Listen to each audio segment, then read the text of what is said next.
ready to, start marching band camp because they got the, football stadium gonna open for this season. Good, how are you? Tickets go on sale sometime this month. Mostly. Make sure they get That's a some. huge stadium. The press box is That's very your impressive. point. I haven't been down there in a while, to 72%. see what progress is. While they're in the month. Up there.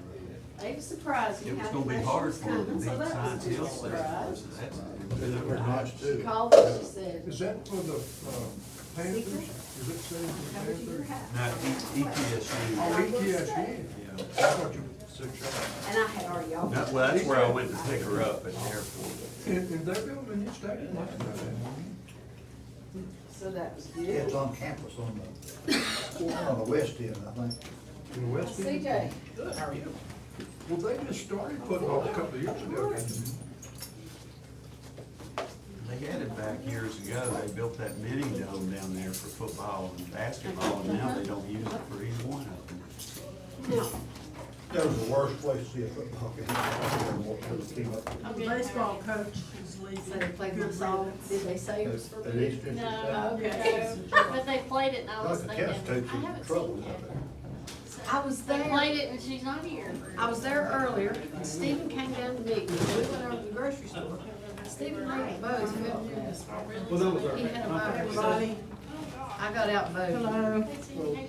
How's everybody doing? Good afternoon, excellent, thank you. I know, they were, now, I was there for How a you week. doing? Oh, were you there? Hey, everybody. But you know You what, here I on was this sitting side? there and the only people I knew No, you in the can't get whole everybody entire in place place. was You're there. sitting right there, I And sit Bob right said, here. Shut, sit right and that was there. it, I did not I need a recognize. Well, I knew somebody. I didn't know any, but not a soul that you knew. Bring me a Oh, pie. okay, all right, that's what I figured, 'cause a lot of them were dancing. Darn it, I heard. But it was just when we got it up there. Maybe I'll see Pappy coming. I don't know, I haven't Take a pizza with you, take a picture.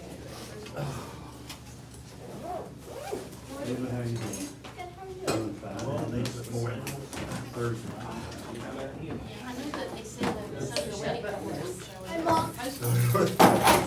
One of them. Yeah. I feel like I sit here. See you in the park. Sitting next to Jason. See ya. I always go there, that route first. That's pretty scary. Been there. We're like, you know, get up there. That's true. No running. Charlotte. Man, it just dawned on me. You were in my dream. Started to worry about you. You may need another day off. Yes. We know. So when he did the application for us, it was great. So she comes back in on Wednesdays, we'll just have a review or John, whomever, to see how So, they feel. I got some. What's going on, man? Well, you smiled too much. How's that doing? Yes, sir. You need a cute little pie. Oh, Did you Ken. see him take up the board? No, because this is a strategic Rolled plan. over and like, he smiled, he knew you Results liked of dogs. different things. Oh. I've got some basic information to do. This- Behind your hair. You and Jason are Oh. She had 2 or 3 of my board members. I was wondering what they said And about. Tanya and Whit. I think she had a need. That's it.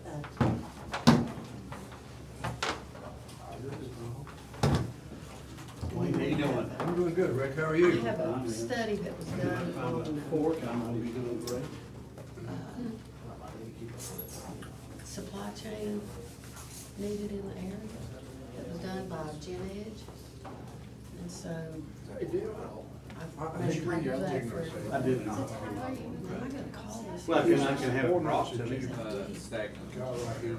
Okay, I'm You're sorry. gonna need it. New order. Going in tonight? So what do we do about, what do you call these Aren't things? you all fancy? I don't know. These houses that have more than one family, or what do you do? Multifamily. Well, that's what Andrew, Joanne. before you get moved in, probably. What do we do with them now? Could you Are they just bring under control? me Do we have any of them? Yeah, we Would that be one? Do it now. we have already sent letters No, some I months meant, ago. are they in control right now, or? I'll make it. That's what I thought. We have sent letters to all the ones that we know But- are operating in this manner Yeah. to let them know Right, and, but they this is want. coming, but that there is an obligation on their part to get a business license and start the process. I'm not going Well, back. problems with it John, stems from inadequate insurance, not sure. Not paying their taxes. See, this actually probably less than tax and the Bob state. may be going. It really makes for an uneven playing field when No business license. B&B operators and hoteliers and motel folks are paid, meeting the requirements, and they're not, but they're making income from it. Among some other things. Desirable in some neighborhoods. Well, they're not even in, they're not, Professional courtesy. there has to be some type of legislation, I guess, or ordinance enabling some of them to be there. Stuff, do you do that? I'm not sure, And this is from reading this. Oh, yeah. It's just from reading this, all that realistic. Oh, but already, I was like, I went to them, I couldn't believe you remember that. that addresses it, I'm not certain. He That was all can't talking supersede like- state I law, love but driving, I love driving. I'm not sure. Moses wants to go. I'd say Now, that's what very well John done. Taught me how to do it. Have you heard anything about Fruit? I mean, he's like old school. Marianne, He's at home or? No, he go He's still, he doesn't do No. anything. Wasn't yesterday.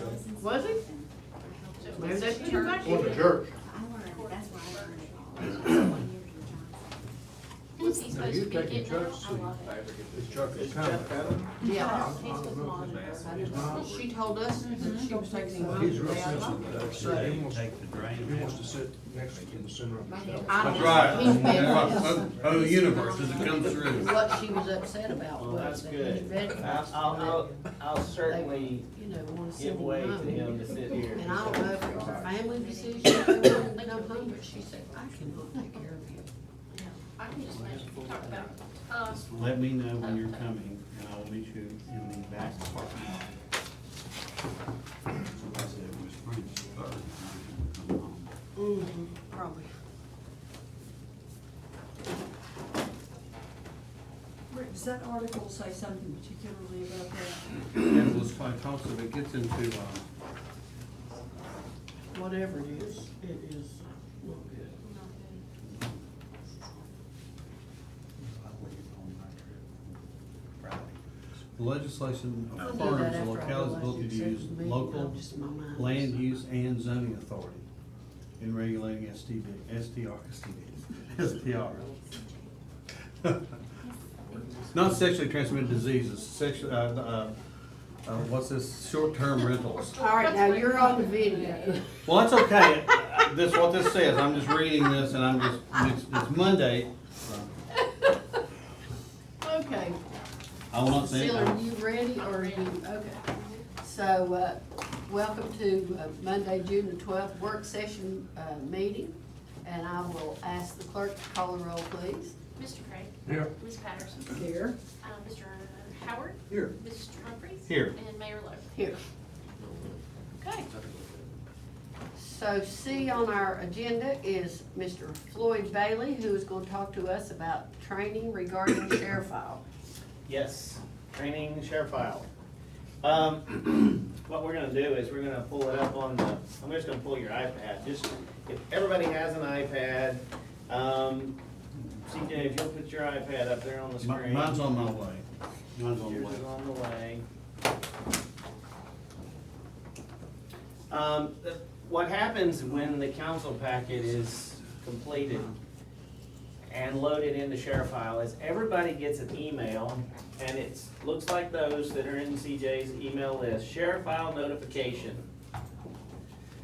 And so when you open your email today, you should already have a notification that says that a share file document has been loaded on the share file. And you're only gonna get those for files that pertain to you. So it's not like you're just gonna get every time somebody puts something up there. You're only gonna get it when it's a document that pertains to you. And so today you've probably gotten 2 emails. One of them was a little earlier where we uploaded today's agenda as a test. And then the second one is a notification that CJ created a test file, and he put it up there. But you see, he pulled up the email, the first one that was sent a little earlier today, that says mid-month June work session PDF. So click on that email, and you see that it's there. It tells you that it's a council packet, and the name of it is mid-month June work session PDF. And then you have the option to download these items there on a button on the right-hand side.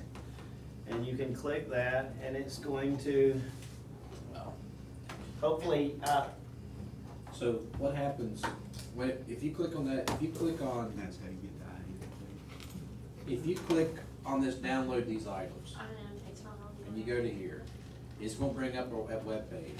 If you have privacy enabled on your browser, it's not gonna work, so. it gives you a choice first. It asks you, do you want to open this in the app, or do you want to open this on the web page? That's the first thing you get. And we've loaded the app on all your iPads, so you should be able to open it in the app. You went to the test. Yeah, that would be. Go back to Safari. Go back to Safari. Yeah. Mine says the address is invalid. Okay, so that's because you Because I'm haven't. dumb. You haven't. Let me see your iPad real quick. That's one of the things that we really wanted to do, to work through, is, if you're not logged in and see, you don't have the app on your iPad. And so we have to make sure that everybody has the ShareFile app. I have a defective iPad, not. It's just not It's been not loaded you. on here. It's Okay. not you, it's just not on here. And it should be on here, and I'll make sure we get that on here right I now. always use continual websites. And for, I don't have INTake on You mine. don't either. Okay, do you use iAnnotate? Yes, I prefer it. Okay, all right, we will get iAnnotate loaded onto your machine. And once you do, Just I have don't like think I a- got it either because it went to this when I hit app. It's just telling you that you can view it in those documents, just say got it. And see, there it is, there's your file, you've got the file sitting right there. Now, one thing that I want y'all to know, though, is very important, because if we gotta stay together. One of the reasons why I would love to do a more intimate training with you guys individually is because it's real easy for you to see it, touch it, and go, and it's pretty intuitive. But there are some things that you do need to know about downloading the file from the ShareFile site to be local to your iPad, so that every time you want to view it, you don't have to be attached to the internet to view it. And so, I mean, the best way to do that is gonna be me and you one-on-one training to get you up to speed on downloading this and using it to its greatest effect. Otherwise, you know, you were able to pull it up pretty easy, but see, next time you go to it, if you go out into the park somewhere and you wanna look at that file, you're not gonna be able to see it. Yeah, that's the way it usually. What's up And with this? it hasn't fully, Oh, okay. it just takes time. Download. Yeah, it takes a little bit of time. Sir, do you know your password?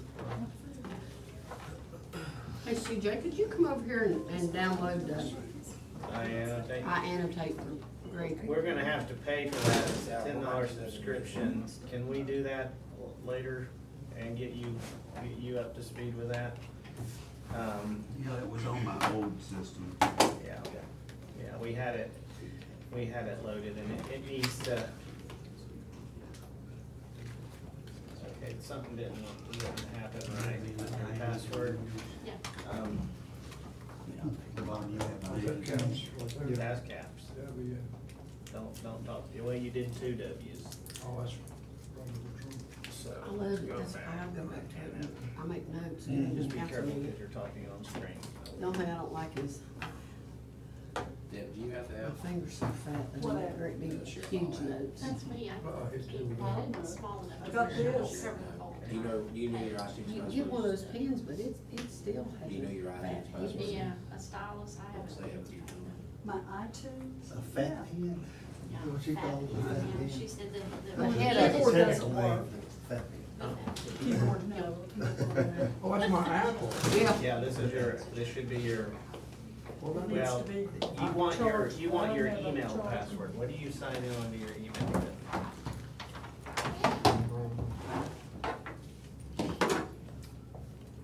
Y'all set it up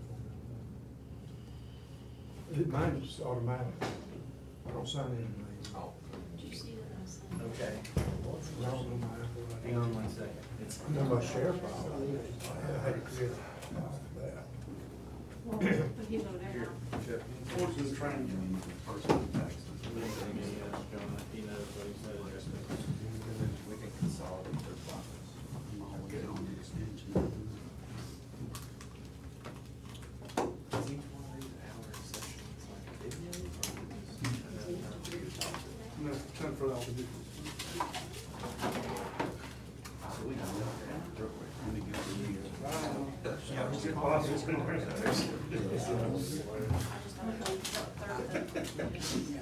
I mean, you can handle it. Yeah, I'm, I figured you probably would.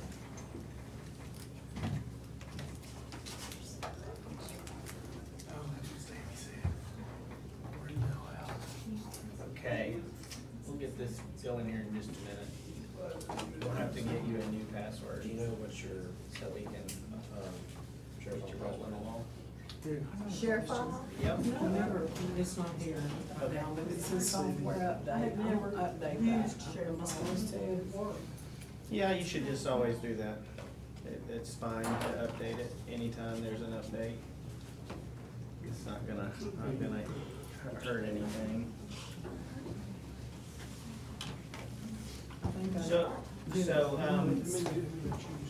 we're gonna walk through the steps. If everybody will just watch the screen, CJ's gonna show you downloading it and loading it onto your device. If everybody will just watch CJ do this on the screen, then maybe we can get a feel for exactly how this is supposed to happen. So you get the email, you click on it to go in, and this is what you see, open an app or go to website.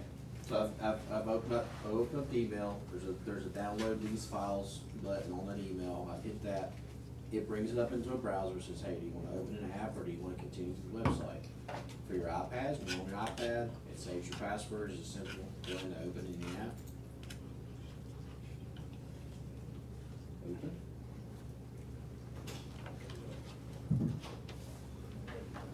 So this is the test document that I pulled up. There it is, test Word document. So for, now, if we're just within the app itself, we pull up the app, we've already saved your passwords, we're already there. We go Okay, down- show them that, CJ, 'cause, go completely out and show them your iPad. Okay, so instead, now that you've seen it from your email, we're talking about accessing the same file a different way, not from the email. So you have your iPad, you see your screen, you have the app that says share file, you click on it, and there's the list of all of the documents you have available to you. Okay, and you notice that there's some options for those documents over on the right side. He's gonna open the 2017 folder, because that's where the most recent document is. He's gonna see the document that he wants, and he's gonna highlight it. And he's going, but first, go back and let's select, unselect it. He's gonna select the button to tell it, once he gets back over there. You have to unselect it. He's gonna select the download the file right there. make available offline on the right-hand side. And then he will be able to download the document. There's just a little button on the right side, once you, or it's on your left, it looks like on your iPad. When you go into 2017 and you see that file, whatever the most recent one is, the mid-month, yeah. And, yeah. Select it, hit that down in the bottom corner, and then slide that over to download this file. Did you see how to do that, Cecile? Okay, did you see how to do that? So you downloaded it to your file, now you have access, and the good thing about that is that if you do then choose to open this document in iAnnotate, close back out of this file, close this document, go back into your share file, or close it, you don't have to save anything, because you didn't make any changes, but you go back to the document, and in the same spot, let's go back here, you now have access to the, where's yours at? It doesn't show. How far was on back? We about this one. Did you do this part here? Make a little one. The only way I can get it No. is if I go all the way out to the email and get it. Does she not have permissions to have this stuff saved? She's not getting, I don't, well, let's see. And mine, once I do it, make available The offline, Council packets. 17. it says copy items to another Don't share Should destination. be the next work session. It Yeah. will be there.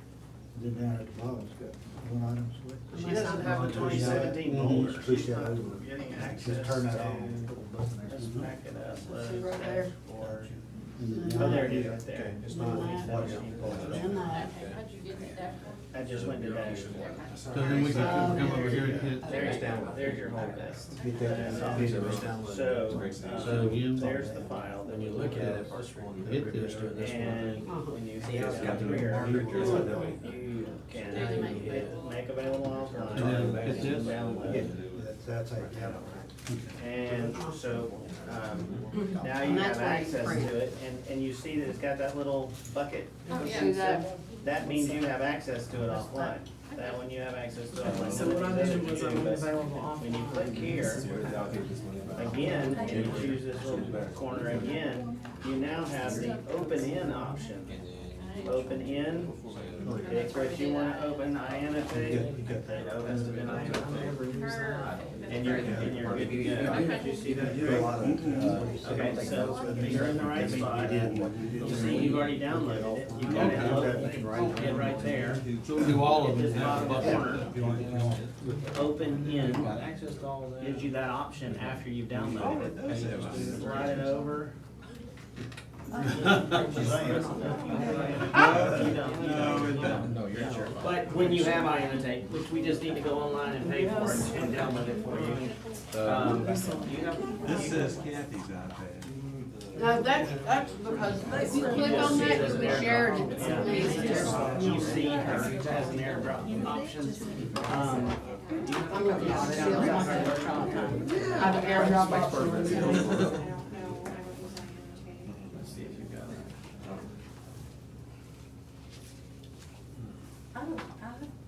To my knowledge, I've never had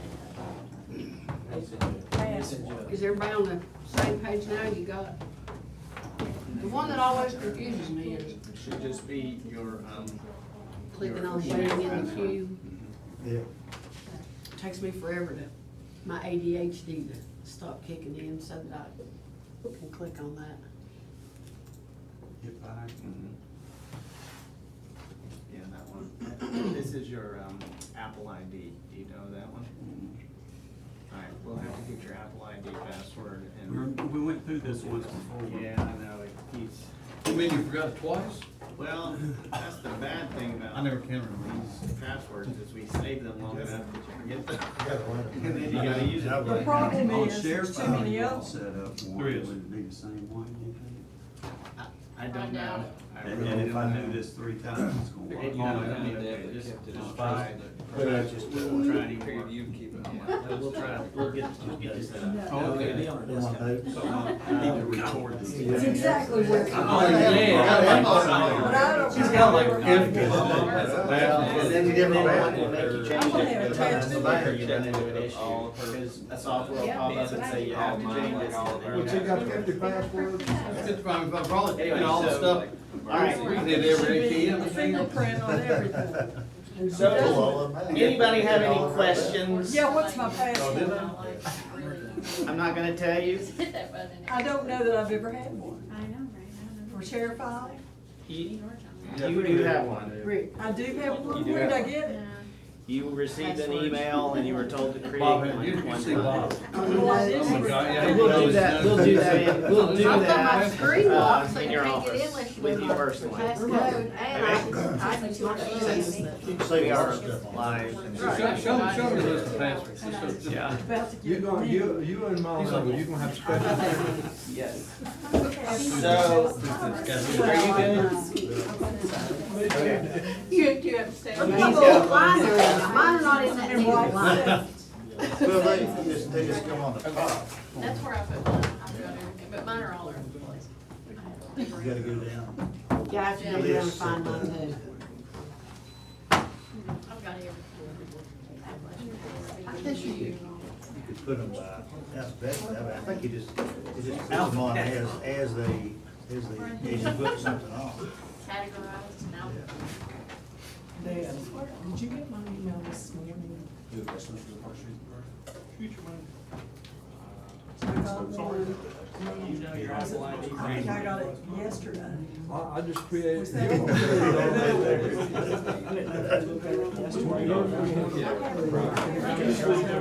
You all did all I that for me. haven't gone through. And I never was told for my They're passport. done. Did you bring the rest? Well, now I created one, sheriff. Okay, we're good. I just noticed when you said As it long was as you on know that one, that's fine. You level just the keep that playing one in field, your with head. the had breakfast. I just read that right here. We're gonna have you reset your password There's right now. problems with Garage This is gonna band. be your Airbnb in town. Sure done that. Quote right here is what you just said. Okay. Yeah, it's just on Make there. sure you type it the same. The playing field be level. It's gotta be, yeah, you can. Same as my sheriff Play file? song. You can, just don't say it on the camera, because I don't want anybody to. Okay. Type it here, make sure it's at least 8 characters. That's right. Upper. You tell your password number, and here it's all over there. See, it's exactly the same. That'll be easy. Alright, you type. No one that. ever gets mine, just John does. I'm gonna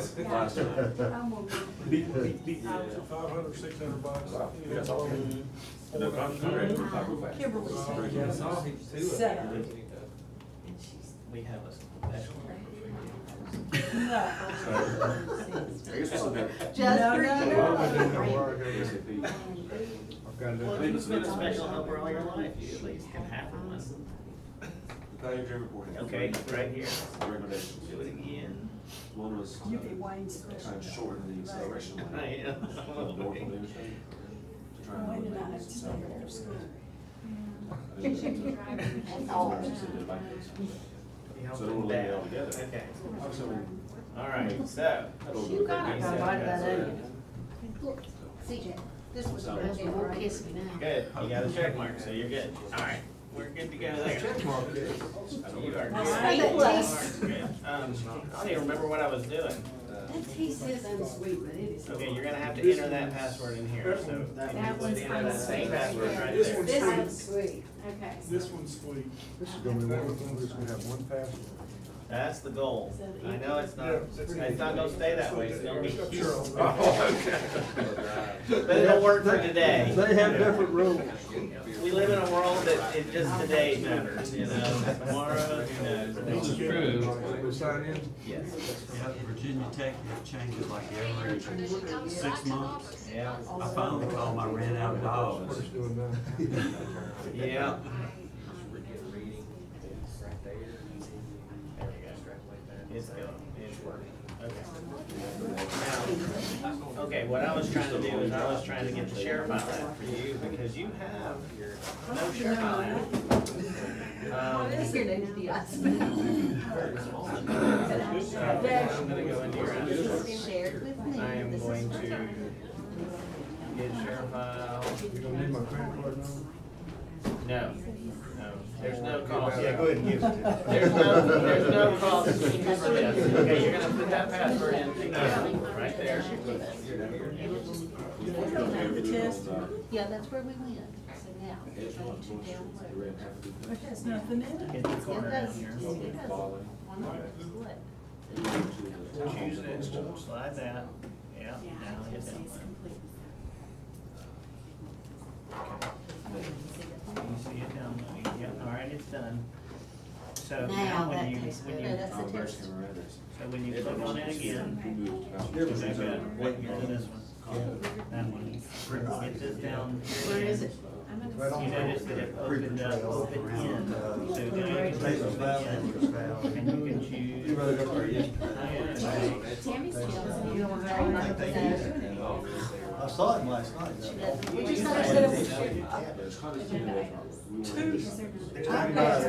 You don't want it in? Out of the river there. If you make notes on paper, Well, I can't Judge make Gary it more. Williams, who lived in Clinton, when they bought the that. question is, Yeah. do you wanna make notes on He's got paper? a big place. Probably just continue to go. I would encourage you to do this on paper, but that's up to you. You can open it, it's totally up to you. We can buy, Monday, Tuesday, and Wednesday. it's not that big a deal. I see her done. Big brother. When can we get it? Get it like in the next minute. I still want my jetpack. Me too. Oh, you tired of walking? They said by now we'd all have jetpacks. Yeah, man. Back when they were talking about Big Brother watching everything. I know, man, we're close, we're close. I don't want a jetpack. I gain weight too easily as it is. I want to walk some. What is a jetpack? You know, they put you on your back, you know, and you fly around. Like Batman. Yeah, man. It's just a joke, like the Jetsons. I feel a lot of money here. Yours is down top. It's funny until you hit it. You won't know. Batman's. Or a power pole. Damascus potato. Halloween where it was like she smacked 17 him or miles, something, they got her please. legs. You wrote it down. Wait a minute, you rode from Abington to Damascus? No, we started in Damascus. Oh, 17 miles. It's, Taylor Valley Dam, it's all down hills. Big deal. He rode up that hill, Rick. I'm gonna get some more. He's like, he's, I'm gonna see if I can do that. He gonna be like real hard, Lawrence, legend. real hard, Mike real hard. You right. Bob and all This that. isn't- We were up at the, there was a virgin hemlock up on Fire Road 90. We were going to check out. My brother-in-law and I, I don't know how many miles in there, She doesn't 2 miles in there, have 2 or 3 miles in there. We're going up through there, here comes Real Hard on a bike by, so we're like, this dumb going, how did you get here? You know, he goes, bicycle, you know, he's like going, did you come all the way from Abington or how, because it's kind of isolated, it's right close to Bear Tree. It's just, the Latin, Where do you first. start? Well, he rides the old school bike too. Oh, yeah, he drives that English. But anyway, so what he done is he parked down at the bottom of the hill. And he still rode up all the way up the hill. Now, and you up know there. your share file You know, the guy that invented Okay, so put in your email and then your password. Craig. Or in the mountains. And he also wrote songs, funny songs. And, we met him. He chose this little parking lot. And he also wrote, he's the most creative guy ever. David Moulton. And he wrote a book that I thought was incredible. It was fabulous. I read it, I couldn't put it down. And he signed it too, you know. Funny. Yeah, David Moulton. David Moulton. He's There- on There's Facebook. quite a few Brits that live in Savannah. Mhm. I think it's bunch of. But that's his them. responsibility. You know, they pound around. Oh, they've got an their- Irish, that Sunny, That's Friday. Sunny, Yeah, Sunny. Sunny. Here? Yeah, Sunny, I'll tell you, man, Siler, Sunny Siler. And so now we can.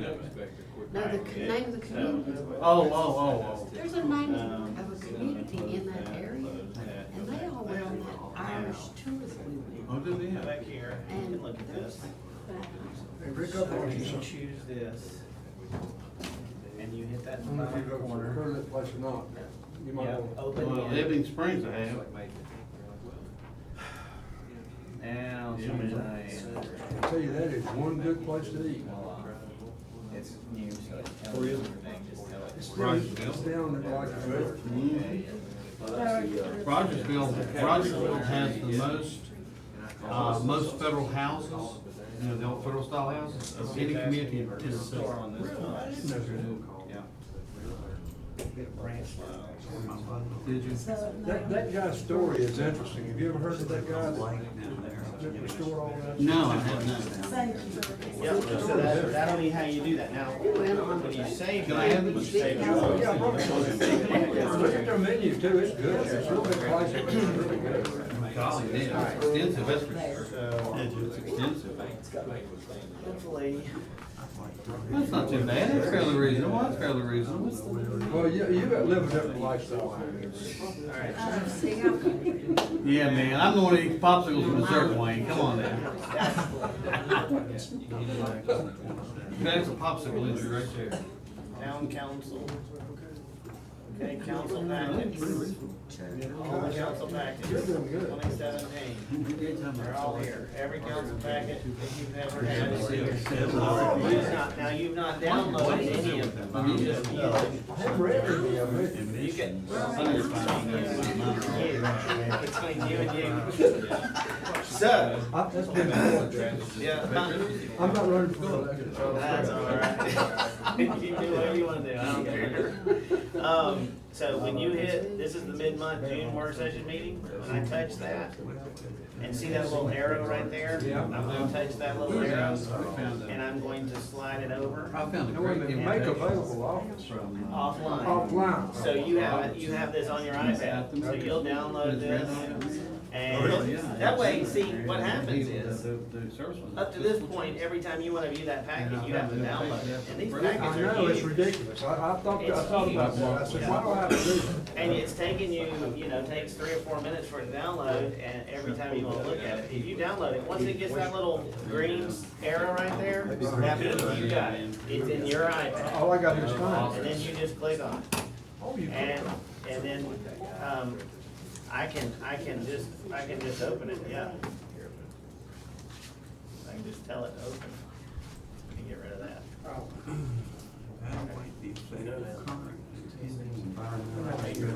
Right. The older you But- get, the but drier your fingers get, It's and the worse related these to things what work. Brady Chris did. I believe. That's another thing to see when you get off. I know you sit in here. Rick, Yes, ma'am. I'm already dealing Oh, I need to touch it up there, I knew you up did there. always. So see, there it is, right there. it should be. There's today's. Because ours are in. From now on, see, okay, so I'm gonna close this. Close everything on your iPad. About Work Street. Now, if you're doing, When you open up your iPad, something like that. and you see, there's my share file, you open it up. It already knows who you are. This type of rent. There's all your files. If. Okay, and now you slide down, you say, I want today's, there it is, boom. Lease it. It right there. And then use it for private most of the time. There it comes. Quick and easy. Well, yeah. And so just remember to download it. Oh, Okay, that's the secret. To remember that when you click on it and and you hit this little arrow, Big wanna one. tell it to It should help make you. available Well, it should offline, help. slide that It over. should help the So that I have it on my phone. Always do that every month. The main thing is we. And then you won't have So, to so do that, I get this. They pay her. Yeah, you just slide, If they follow the you state slide that over. health standard.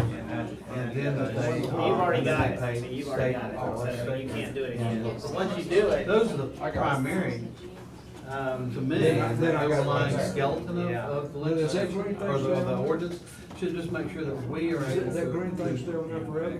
the little We would bucket, benefit from this yeah, success. it will. So if I download another one, it'll have green thing on it. Yep, if you download, Right. like you can But I'm download. talking about, I'm You talking could go primarily there. about the town. Hit that little arrow. You know, because, you know. You can say, I need this one offline, I wanna be able to see it when I don't have Wi-Fi.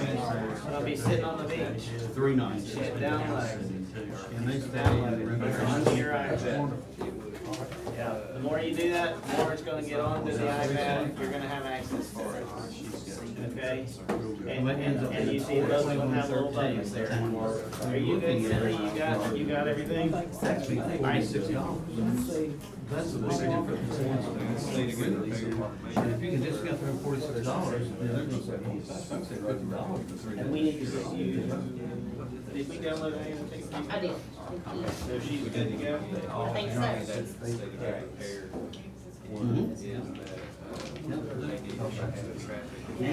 Okay, Mayor, any other questions? Nope, I'm ready Are for y'all more. ready to move on? I'm ready to move on. All right, y'all are very welcome.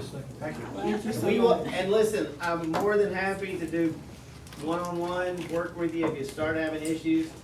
I promise you, this thing is designed to run very smoothly unless there's just little tweaks and issues with, you know, software and such. But once it's right, you're gonna love it because it's just gonna flow and smooth as silk.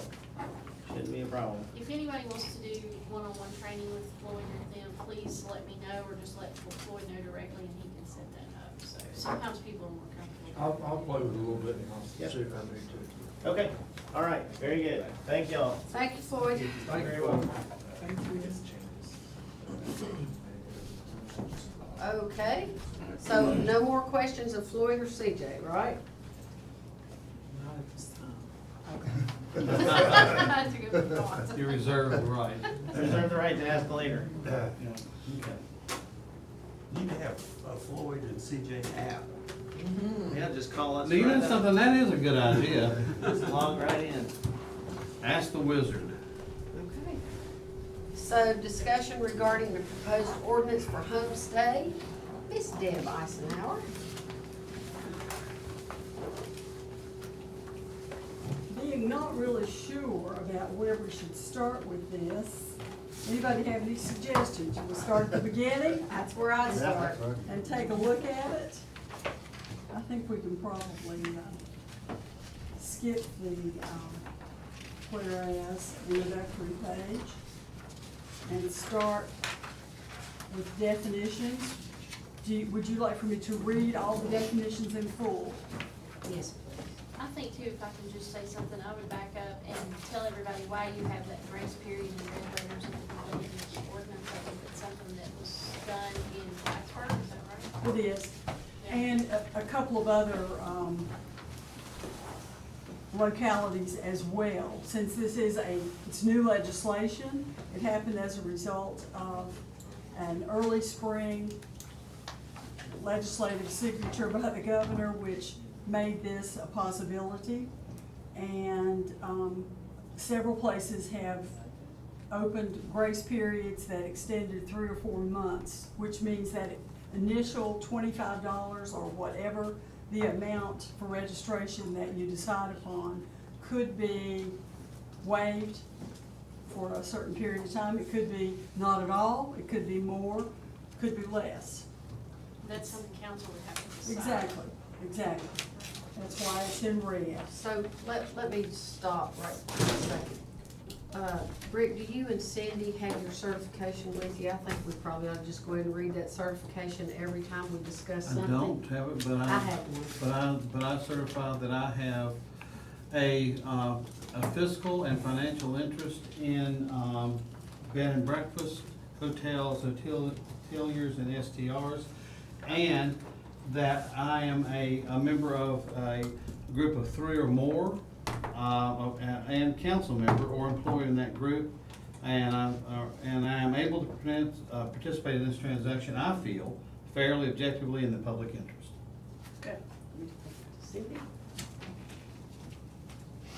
Always have to add. Thank you. I also have a bed and breakfast in Abingdon, and, I just wanna state that I feel like I can have a, be fair when I talk about anything that pertains to this. It says, I'm supposed to read the personal interest transaction. If a council member or employee has personal interest in a transaction, defined terms, he or she may not participate. Whoops, that's the wrong one. Because I can participate. Second one. If transaction applies to a group of 3 or more, and council member or employee is in that group, he or she may participate upon certifying that he or she is able to participate in the transaction fairly, objectively, and in the public interest. And that's 2.2-3112A2 and 3115H as in hotel or horse. Thank you. Very good. And if you want to revisit that front page for just a second and figure out why we're into this, it's because of online brokers and marketplaces for travel and such as Airbnb, and there are several others that are listed, and you can go online and find a whole group of them. VML did a complete list of them, and there's somewhere close to 20 separate ones, with Airbnb not really being the most developed or largest. But it is the purpose of which is to put the power of helping to shape and control these types of businesses within the locality, and to collect the same sorts of taxes and underlying licensure fees with B&B owners, hoteliers, and those who run motels, so that there's a level playing field. In some of the localities that they discussed, one of the reasons that they enacted this is because they had no meals and lodging tax, and they had no business license. And then they wanted to develop that and be able to exercise that. So some of the people are kind of behind the curve on us, because we already have business licenses and where you fill that out, because then they go in depth and talk about that. And which we could just overlay our business license and let them fill that out, rather than having the, I think that what they call it, I don't know, it's just forms for hosts for remittance on taxes. And, but anyway, and then talk about deadlines being stated and clear, and of course, we have that on every one of our meals and lodging tax forms. It says when it's to be turned in by. So, you know, we're, on some of these, even by definition, we're ahead because we already have the meals and lodging tax. We already have rules in place for bed and breakfast, hoteliers, anyone else that has transient occupancy, including our ordinances, which the ordinances that we have now deal with transient hotels or transient lodging. Absolutely. And I might also say that the ordinance itself is really kind of compact, but there's just as many sheets of paper that are made up in our forms. So we have a whole packet of these that make up the package that the potential homestay person, host or hostess, will be in charge of. And for this reason, this ordinance touches and concerns several departments, including Ms. Tammy Baldwin, who's joined us, Jason and Tyler, both of you, and Kimberly, of course, has been heavily involved in this. But we use the same word that Blacksburg did in adopting homestay. Are you ready to go with definitions? A booking transaction means any transaction in which there's a charge to transient by a host for the occupancy of any dwelling, sleeping, or lodging accommodations. I'm gonna keep going unless someone has something to interject. A hosting platform is what you refer to instead of Airbnb, because there are so many different ones. Craigslist is another one, and about 20 other names. Any person or entity that is not host but facilitates reservations or collects payments for any booking transaction on behalf of a host through an online digital platform, such as Airbnb and others. A guest or a transient means the person who occupies a homestay unit. Homestay means an accessory or secondary use for residential dwelling unit or a portion thereof by a host to provide room or space that is intended for short-term transient rental purposes in exchange for a charge for the occupancy. The primary use of the homestay unit shall contain residential and owner inhabited.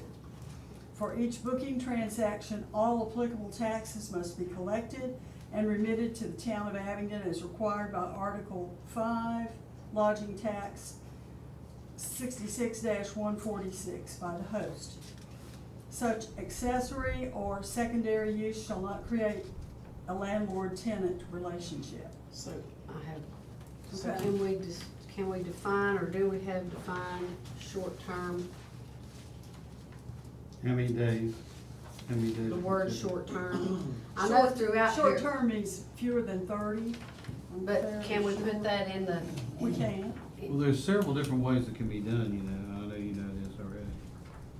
But, yeah, it can be, some of them it has to be less than 7 days a month, some of it has, it's 21 days a month, some of it is even, you know, it can be done. That's the reason I asked, I because. think these are basically, all the ones that I've seen anyway, are expressed as an annual 30 days for type B and 90 days total for rentals that fall into the A category. So can we just say short-term is determined, 1 to 29 days, or 1 to 21 days, what? It's actually defined, but not in the definitions, it is, It's within one of the sections. I know it's in there, number I'm just 5. saying that I think it We can needs to set be it a out and definition. make it, yes. And it really needs to say less than 30 days, it doesn't need to say 30 days. Well, it may not say 30. Because 30 days This is is- what's considered a month. Yeah. And, you know, in accounting terms, they divide everything by 30-day period, It's so. no more than 30 days, maximum of 90 type A and B a year. Right. I would prefer to say less than 30, or up to, or through 29 or something. Because 30, you're doing monthly rentals, and that's not the same thing. And you're using the definition of homestay as what? Is homestay a name of a company, a No, corporation? what I'm Just- saying is what we call this particular ordinance. That's the one definition she just read. I just understand, read I it. understand, but I was okay, go ahead. Okay, I do have something to ask, but we'll go down a little bit. And I think we'll probably come across the short term, and we can probably repeat that from where it exists further over. Host means the person who's the primary resident of homestay unit offered for homestay lodging. In determining compliance with these regulations, the host has the burden of demonstrating that the dwelling unit is owner occupied and is his or her primary residence, as those are 2 requirements. Primary resident means the owner of the homestay unit who occupies the property as his or her principal place of residence and domicile. Residential dwelling unit means a residence where one or more person maintains a household. Type A rentals, and this gets a little bit confusing, means rentals where the host is present during the homestay and no more than 2 bedrooms of the homestay unit are rented. Type B means all other rentals, including the ones in which more than 2 bedrooms of the homestay unit are rented and the host is not present during the stay. And this one is less desirable and is limited in scope. 90 days is the total annual allowance for days that a homestay can be utilized or leased, with no more of that total being, the limit's 30. So now here's the question on this, because we have people like, just for an example, Betsy and Ramsey White, that have the house that's beside the, two houses down from the Main Street Salon, that has 2 bedrooms. They don't live there, so that means they're gonna be limited now? I have a place that has 1 bedroom in it, and no one's ever there, because, I mean, no one's ever stays in that because it's part of a detached. And it's used for short-term rentals? And short-term rentals, yeah, all of them are. I have the house that I have that has 2 bedrooms in it, and it's short-term rental too, all those short-term rentals. And that is not what that would, I think that's what it would precipitate, is because you're changing the rules of now what a bed and breakfast is. That's the reason I asked for less than 30 days, because short-term rentals are generally a month or more. And that's the reason I asked for less than 30 days. Well, There's lots of people that have furnished houses that they Well, rent out yeah, but that's, on a monthly basis instead of a, right, but I think it's well, the short-term rentals list is 30 days or less, I agree with that. But then if you're looking at this, basically what it says is on a short-term rental, which is 30 days or less, that people cannot be in there, people can't rent, you can't rent more than 90 days in the entire year.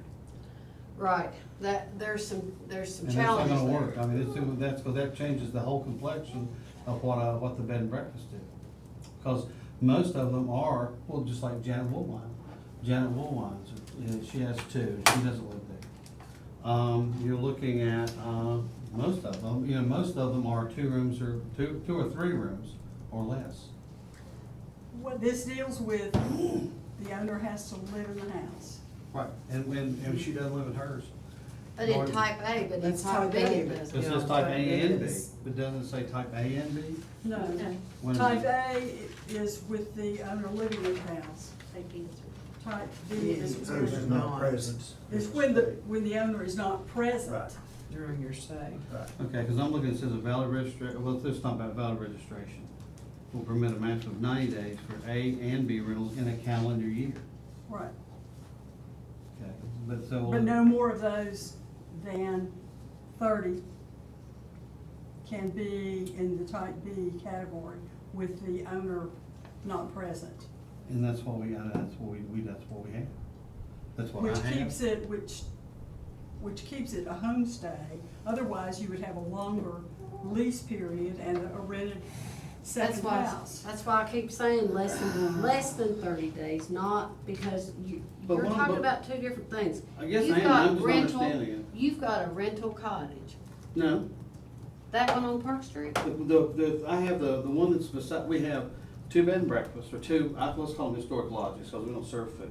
I have one of them that has 3 rooms in it that we rent, plus a long-term rental, and we live there.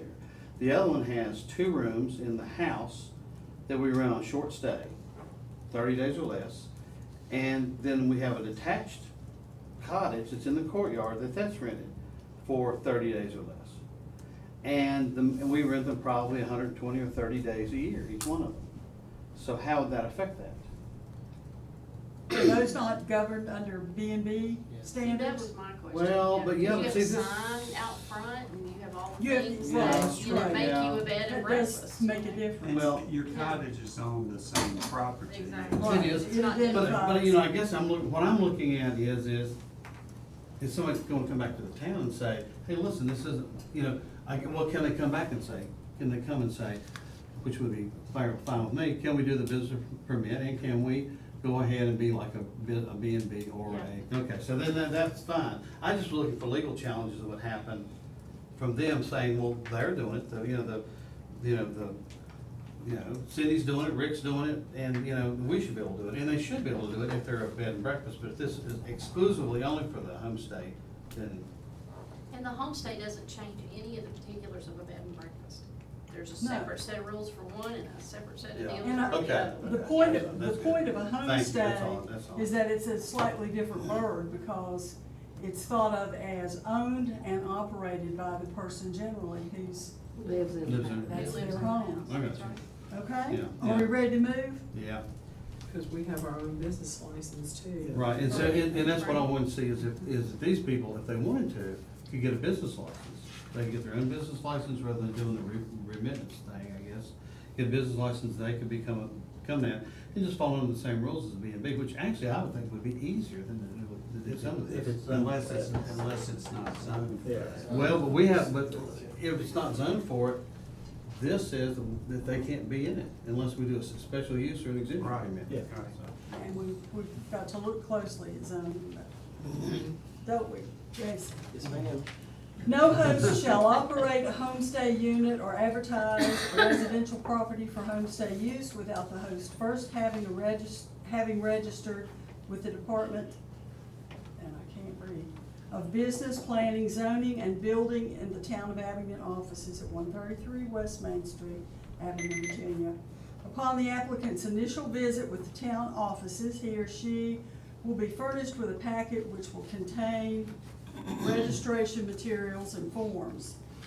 The registration form and packet shall require the following information response from the applicant: the complete contact information of the host, telephone numbers, address, the whole thing, proof of ownership, payment of administrative fee. This is the one that is up to you, the one that I had suggested might be waived.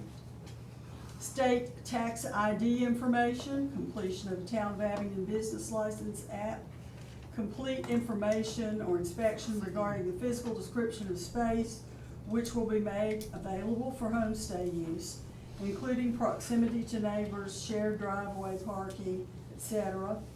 Zoning approvals, official insurance coverage information with proof in regard to the homestay unit, the host and the guests, and if the homestay unit shares a common wall or common driveway with another property, owner proof of written notification to such neighboring property owners prior to filing the registration application. Yeah. Back up to 6, Deb. You got an inspection with question mark there. What's that about? Okay, I wanted to, that meant I was going to ask Jason about it. Oh, okay. Well, the one thing I think they should fall within the fire, our fire chief's Oh, purview to where absolutely. they go in and inspect once a year. I think it should be put on there so they know that once a year somebody's gonna show up to look at their property for fire and safety. And that's probably, it is, it's. It's in there, just somewhere else.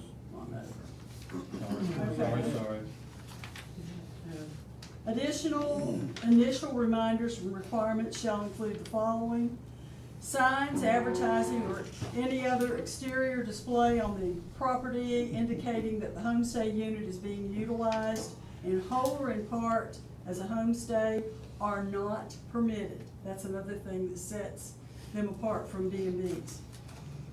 The host shall register with the finance department to collect and remit the town's transient lodging tax as set forth in Article 5, Lodging Tax 66-146. A host may register and operate only one residential dwelling unit as a homestay in the town. The registration shall be valid January 1st or from whatever date the registration first occurs through December 31st of the calendar year and shall be renewed annually. Valid registration will permit a maximum 90 days of Type A and Type B rentals in each calendar year. Of the 90 days of rentals, no more than 30 of those days may be Type B. On each lodging tax return form filed with the Director of Finance, the number of Type A and Type B rentals shall be listed. And I'm sure that Tammy Baldwin is anxious to get started with that. So it'll be another area in which to have fun kicking up. Said current safety issues must be made available and convenient to every room. And I'm, again, lost. In the path of either ingress or egress within the sleeping room, including basements. I may not have gotten that one just right. But ingress and egress are terribly important to safety issues. Interior directional exit signs. Any sleeping area must have one other adequate method of egress or escape beyond the entrance point. posted information regarding proper trash and garbage disposal, posted placard with full contact information regarding owner for purposes of the alcohol beverage control rules. Homestay rentals, which of course again are less than 30 days, are treated the same as bed and breakfast establishments. So with a liquor license for bed and breakfast, is that a banquet or what type of license is that? It is a bed and breakfast license that you have to Okay. have, and it says bed and breakfast on it on your license. Banquet, in fact, it's real interesting, banquet license does not, if you get a banquet license and it's on your property, you have to suspend your regular liquor license while the banquet license is in progress while it's on your property, because you can't have 2 liquor permits on one property. And that is if you serve the beverages. Yeah, well, it's actually, if you, there's a little thing in there that can be really complicated about even if they bring their own. So, that's, Okay, well, whoever has one would be smart if they're gonna allow anybody even to bring beer in, because it can be construed that you sold it, so it'd be better to, anyway. It requires the bed and breakfast license then. Prior to opening to the public, each host shall comply with all current safety issues, including but not limited to Underwriters Laboratory standards for smoke alarms and carbon monoxide detectors as follows. In all sleeping areas, in every room and the path of the means of egress from the sleeping area to the door leading from the sleeping unit, and in each story within the sleeping unit, including basements. Any and all sleeping areas must have one other adequate method of egress beyond the entrance point. As part of the registration process, the host shall certify that the homestay unit meets the requirements of this section. The registration forms shall also provide that as part of the registration, the host is agreeing to permit inspections of the home at reasonable times and after notice has been provided to address complaints. The failure to permit such an inspection is grounds for registration suspension. Use regulations. No recreational vehicles, buses, or trailers shall be parked on the adjoining street or visible on the property in conjunction with the homestay use. The dates for trash and recycling collection shall be posted prominently in the homestay unit. During each stay at the homestay unit, a principal guest shall be designated as the contact person for town officials in the event of safety or behavioral issues at the unit. The host shall provide this information upon request to authorized town officials. The host shall not permit occupancy of a homestay unit for a period of less than 24 hours. The name and No hour stays, No. 30-minute stays, 15-minute stays. nothing less than 24 2 minutes hours. stays. The name and telephone number of the host or the host designee shall be conspicuously posted within the homestay unit. The host shall answer calls 24 hours a day, 7 days a week for the duration of each short-term rental to address any problems associated with the homestay unit. The principal guest of a homestay unit shall be at least 18 years of age. Maximum number of adult guests at a homestay unit is limited to 6. Hosts, guests, and third parties shall be subject to and shall adhere to all federal, state, and local ordinances, statutes, and applicable laws. A registration may be suspended or canceled for the following reason. This is once you get all of this done, you've established yourself. Failure to collect and/or remit the transient occupancy tax. 3 or more substantiated complaints, including but not limited to parking on the grass, and I thought that said and, noise, excess trash within a 12-month period, the failure of any homestay host to maintain his or her principal place of residence or domicile at the dwelling unit used as a limited residential lodging. Before any suspension or cancellation can be effective, a duly designated officer of the town shall give written notice to the homestay host. The notice of suspension or cancellation issued under the provisions of this chapter shall contain a description of the violations constituting the basis of suspension or cancellation. If applicable, a statement of acts necessary to correct the violation, and a statement that if no request for a hearing is made within 10 days from the date of the notice, the registration will be suspended or canceled. The notice shall be given to the host by delivering a copy of the notice in person if the host cannot be found. Such notice can be sent by certified mail to the address in the registration form, and a copy of the notice shall be posted in a conspicuous place on the premises. If requested, a hearing shall be held before a deputy town manager or the deputy manager designee. If the burden of the host to demonstrate by preponderance of the evidence, it is the burden of the host to demonstrate by the preponderance of the evidence why the suspension or cancellation should not go into effect. The decision of the deputy town manager or assistant town manager, we'll change that, or designee may be appealed to the town council. So there you go, another chance to post an appeal. I think that needs to be given to the town manager or his designee. Yeah. Okay, I think that's a little goofy. all right, fix that. Mark just wanted to get rid of it. Devon This section was eighteen thirty-eight, Mhm. A, You know what does it mean, own the property in conjunction with the homestead? What does that 1838. mean?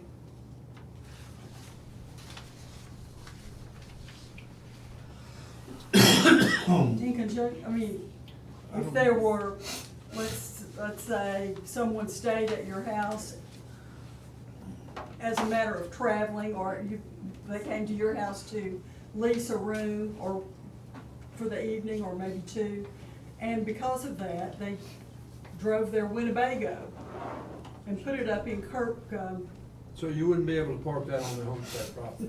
Is that Oh, what you're no, saying? you park it on the homestead property, but not on some, on a not on the location. street, or let's say there was a shared driveway between you and another house.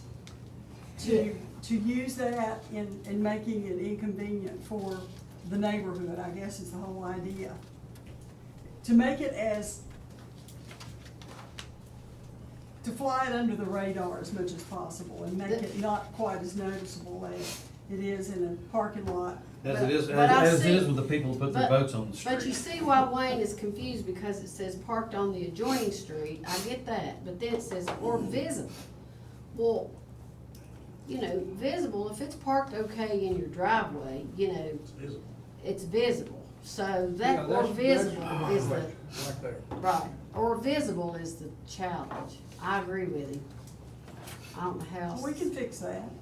Well, you might get into the National Lampoon situation where they pull in and they plug in and you got two of them going on the street. Well, we've had something similar happen in town. I mean, You can put, even if you park in your own driveway, sometimes some big land boat can make a huge impact. right, Or a but, boat, Jason's dealt with that too. but I think or visible, is too blurry. Okay. I don't see how you can, I mean, there's not very many people that have property large enough to hide a Winnebago while people spend 2 nights in your house, We could put a camel tarp over it. There you go, yeah. except in the historic district. Then it's Okay, dead. Debbie. You don't wanna go down Yeah, there. you can't do that. Just hope We'll that fix Randy If they park it in the Quaid- driveway, it's okay, is that right? I Well, guess. just hope Randy Quaid. I wouldn't be his too family worked up Bump, about bump, that. bump, bump the green I slide. wondered if you should allow them to be parked, seriously. They have to walk to your house, park in your neighbor's yard. I have a question on page 3, under section 1836, under B, number 4, just real simple. Hold on, no, State 1836. ID tax information. Yeah, or social security number maybe, because I don't know if they have state We talking about number 4? tax ID. Well, they're information. required- Well, they're that would, gonna- okay, they're- you know what I was thinking about? Never mind. They're gonna be required to have state ID, Yeah, because they they're have gonna pay, to. they're gonna pay the 5.3% tax. Oh, to the that's state. right, okay, because I was thinking about something Tammy, if else. somebody comes in, how do you handle that? If they do not have a tax ID, they use their social. Right. Yeah, that's what I'm. But here. That's here's- right, because if they're a sole proprietor, they, even if they have a business license, they file a business license under the personal Social security number. So how do they remit monthly to the state for their state tax? You just, you They just still, log in under that number? you use your social Use that security Social number. security number. Okay. So there you go. We got one more thing, So and you then might we can wanna go add back that. with, You might wanna add social security number. okay. That puts them in a more liable We can do that. situation too. Well, I'm not a lawyer, that's just my suggestion. Well, I know, well, no, I'm Yeah, saying I mean, that, that- if somebody does that, that's what it does. Well, no, I'll rely on the folks in-house if there are things that we need to add to. Well, one of the things about that, under B number 4, where it says state tax ID, that doesn't say it has to be a business ID, it could be the It's- social security it number says too. It could be either information. one, it just says information, so it can be either one, and if Tammy's already directing them to put their social security number, if they don't have one, then that would just, we don't have to complicate any further probably. But we need to know that, and it's, Right. it's good to ask that. Right. Okay, section 18-39 is another area that I just plugged in a number. You can have your way with this number. And you probably want to What defer number? to Chuck on that. What This number? is 1839A. A registration may be suspended or canceled for the following reasons: failure to collect and or remit the transient occupancy tax. We already gone over I that. thought this sounds a lot like something I read. Yeah, we're at 40. We're at 40, sorry. It shall be unlawful to operate a homestay without registering as required by this article. After a registration has been suspended or canceled or is in violation of any other requirement of the article, let's see, the penalty shall be a fine of $250 for the first occurrence and $500 for each subsequent occurrence thereafter.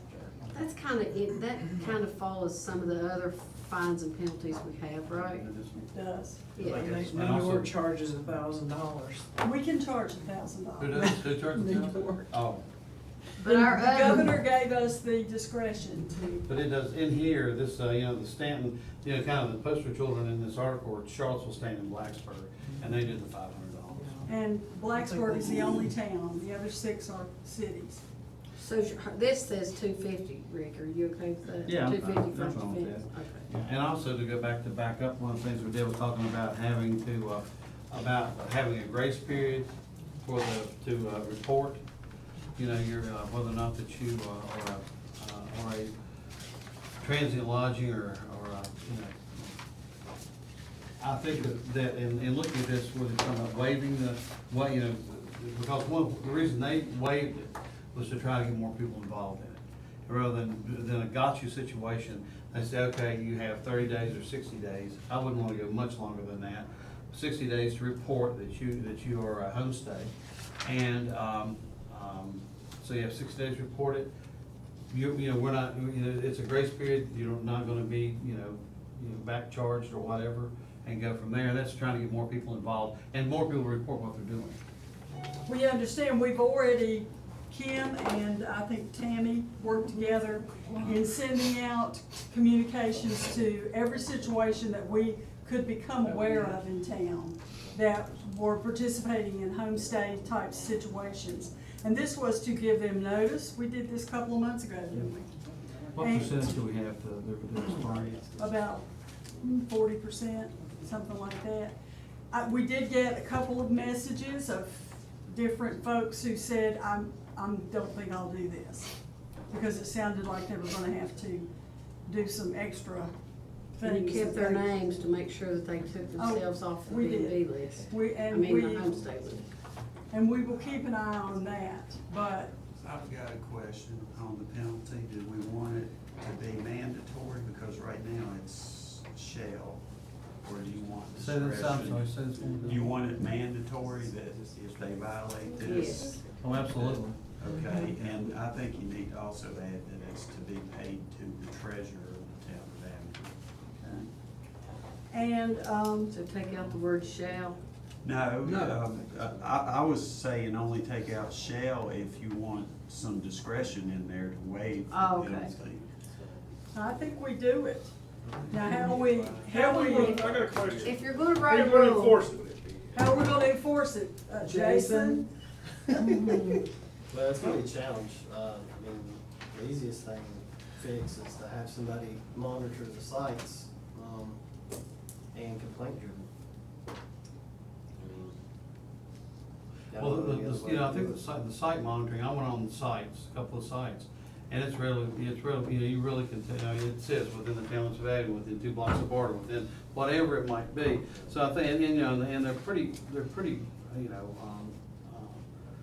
I'd say we'll get more complaint driven. right. And the other thing is you do have some people who already are, and this isn't addressed, but you have people that are already bed and breakfast and have a business license that are also on Airbnb. Exactly. And so, you know, so if they're already registered as one, is there anywhere in there in this ordinance that says, if you're presently registered as a B&B and have a business license and are compliant with all the taxing laws, then you're exempt from this, exempt from homestay Do you rules. think it's necessary to put that in the ordinance? I don't know, you got, because after you the go, experiences we've had the last 6 months over folks going after us for every little thing, I say the more you write in there, for the better. I just think that, We can you, remove gray areas. That's. Yes. yeah, because you know, Remove because you might gray look at it, areas. you might look at it and you go, well, gosh, they're on Airbnb, and they're not having to go by what I'm going by, because they don't have to have a registration form, or they don't have to have, Well, you I know. think the time frame is one of the things that's gonna, like, for people that, bed and breakfast owners, you can do it annually, right? Right, All right. year long. Airbnb, they're limited to a number of days. Right, exactly. So that's gonna help some. Right. But my opinion is that it'll be mostly complaint driven. Deb, do you wanna add something like, so if Jason is going, or It will whoever be me is because I'm going the code official and do the. to go in and do the safety inspection prior to the issuance of it's 1837. I think that is included in one of the forms. What I'm saying is, you want to write in there that it should be with their annual renewal, cause if we just do it once, who's doing it? The fire marshal's supposed to do it every year. I would say that would be John, wouldn't it? It Would is John John. have to make sure 1837 is compliant? John's supposed to do it every year, but, you know, I mean, he'll be the first one to tell you, he can't get the Here, all. John, because this exact verbiage almost exactly is in the maintenance code. for Yeah, fire. it is maintenance code Yeah. language. I agree. But it just said prior to opening to the public, Right. it didn't say annual in there. But I agree with that, I think. I that it should agree too. clearly- I didn't understand the question about enforcement. Are you talking about enforcing Just gonna do it. if they don't? If there's complaint. If there's complaints, if they haven't registered. Complaints not We'll failing be, to register as a. Now, if they fail to register, that's a big old problem. yeah, we would be, then I would go out and I would make sure that. Well, there are two different issues, I guess. Okay. Right, Yeah, that's right, there's two different issues. right, they are, but both of them are Okay. serious. In I just didn't know what he was anything, talking. in any anything like this right here, in any ordinance like this, you know, Jason, that trying to enforce it's the hardest problem. Oh, yeah. You know, and so, I go back still, I still harken back to the tractor trailers going through town causing foundation damage. And we can't get anybody to help us to stop them and say, no, don't do this. Okay, we know, and VML even at the, I think it was March or April that we had the meeting in Marion, and the speaker from VML said, this is brand new statewide. There will be issues, there will be amendments that need to be made, and there will be tweaks. So expect them, and don't think that everything's gonna fall apart because there's something missing, but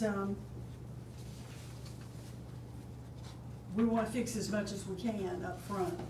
And I think some of those questions may be coming with the package of materials that they receive when they come in and tell us that I'm gonna have a homestead business. You know, do you think that, you know, and I guess it's my thought about encouragement, do you think we can encourage them to fall into the bed and breakfast instead?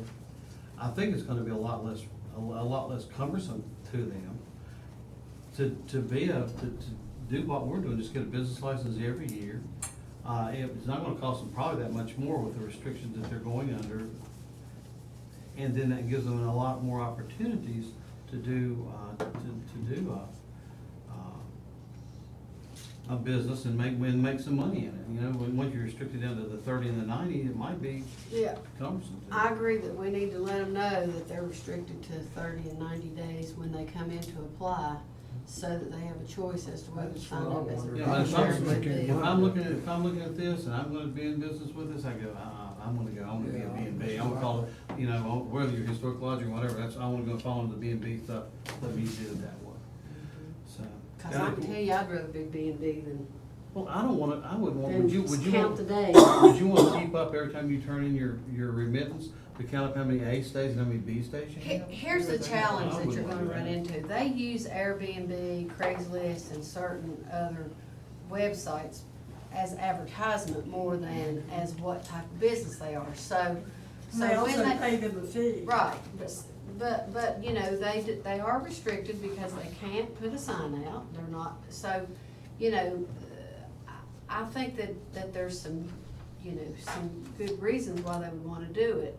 However, our staff can actually say, well, if you don't plan on renting more than 90 days, then that would be fine, but, you know, I would advise, because bed and breakfast already have a business license, or have to buy a business Oh, yeah. license And it's- and pay all that. It's worth noting that, I mean, the research that I've done, this will be pretty much townwide. The only two zoning areas that it won't affect is B3 and Yeah. Yeah, Okay. M1. and your biggest challenge is gonna be this. Let's just say that you use a bed and breakfast license.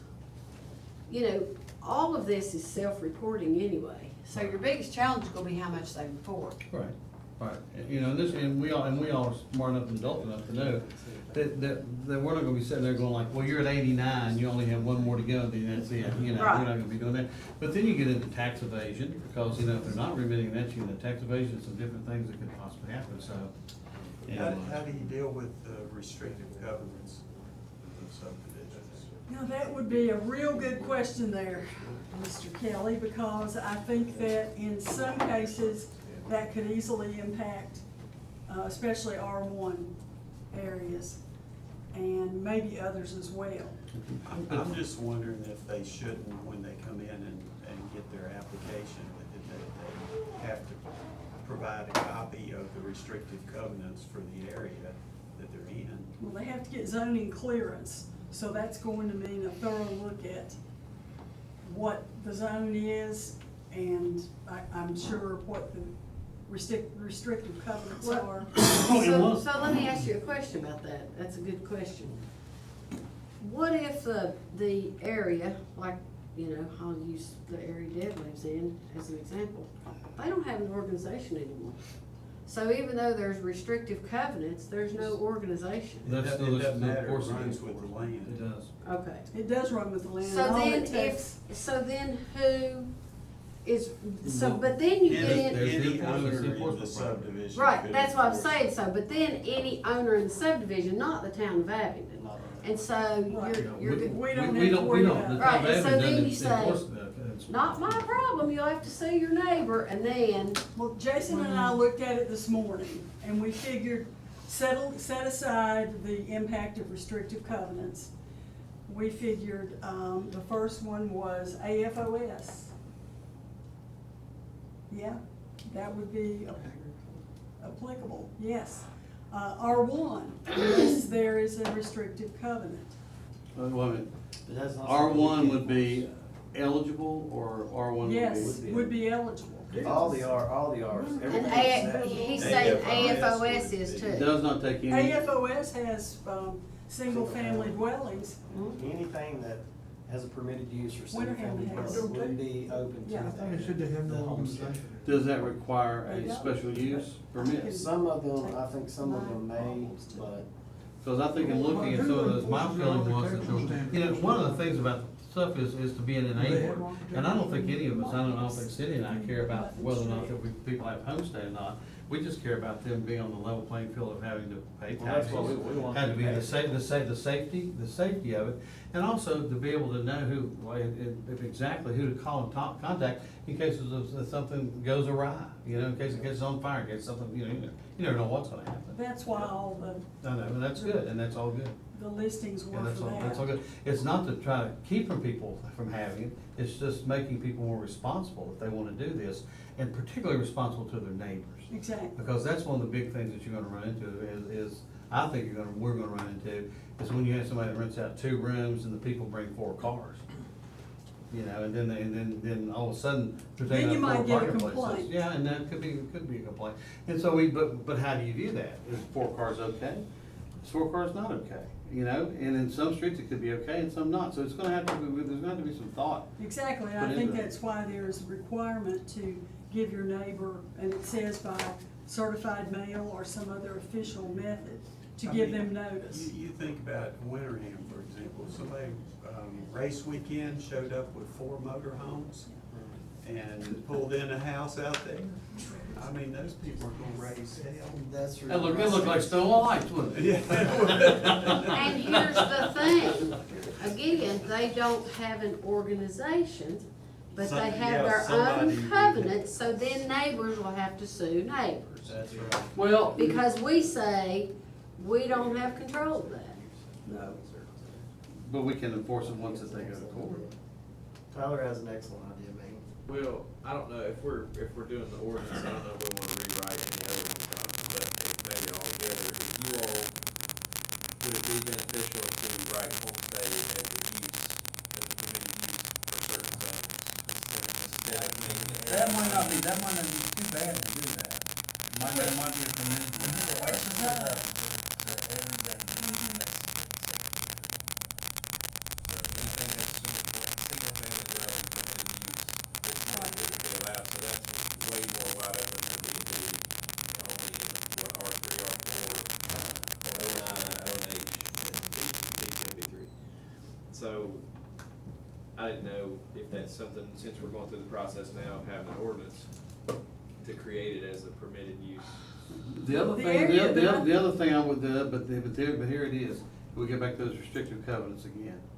I would much rather, us, it not come from us that they can use it, if they have restrictive covenants that they say they I can't use it. think, also, put my legal hat on here, I like what Tyler's saying, but I think you're still gonna have to amend your zoning ordinance because the Absolutely. people that live in those zones have the right to know that those uses are going to be applied. And to they those might turn zones. out with a lot to say about it. Right. Well, they should, good and bad. Zoning is So- terribly important. So you could put it in there, but if we're putting it in there, we need to also modify each of the zoning That's- districts. That's what I meant when I said it affects, and is going to bring about changes in several other of the Okay. ordinances. Can I, my 2 cents on all that is, those are all great ideas, but I say we write this, approve it, and see how it starts to work and what positive and negative impacts it has before we start looking at all of our other ordinances and zones.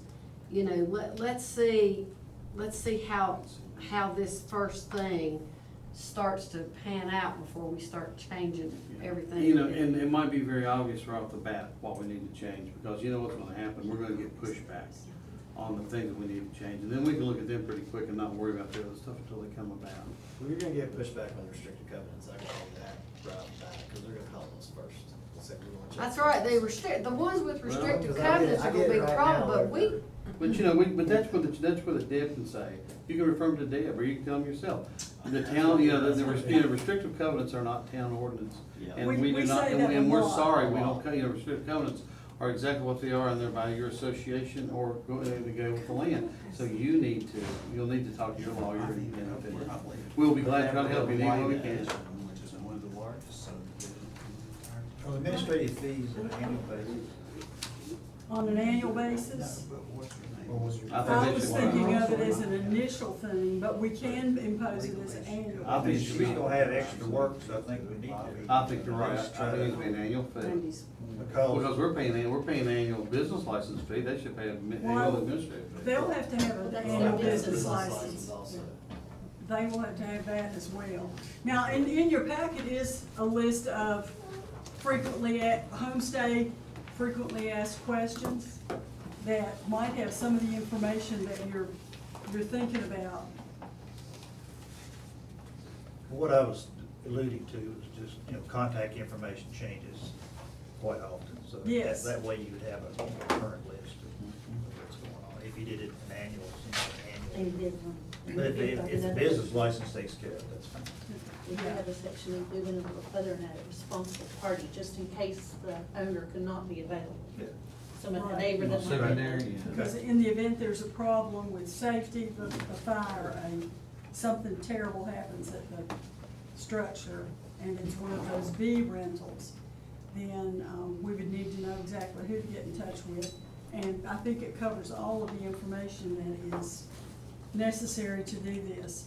You think about why do we go to all the lengths of doing this? It's change, it's new. I mean, we have to get on board. Well, It's happening. Well, we're not only here to protect the people who use the rights, their rights as customers, but we also we have to protect our people who live here in Abington, and that's what this Right. does.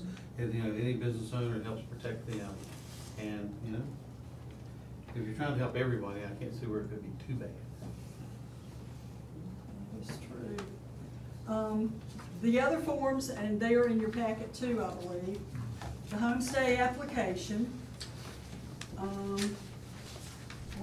think it included a meals tax monthly report, a lodging tax monthly report, the frequently asked questions, not the work session agenda, the application itself.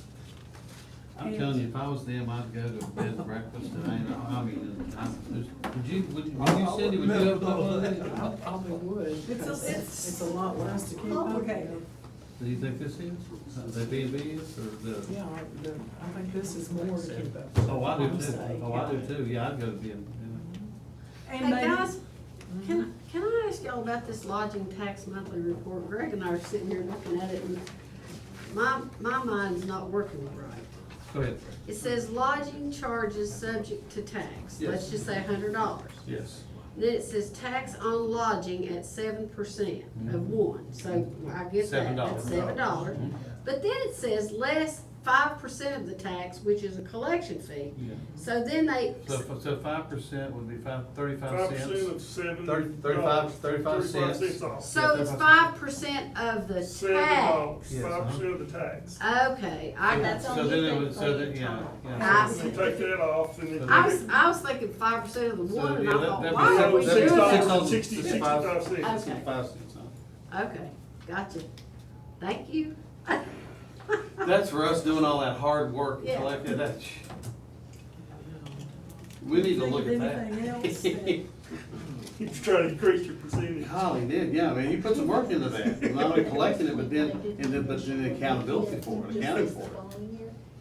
Is this what we're gonna do? No, I think we'd issue this initially and then every year thereafter. No, they're gonna have this initially, they're gonna have all the information. So my Right. thought is this, in case the property is sold or someone else is responsible party, maybe continue to fill this out yearly. Is that your thoughts?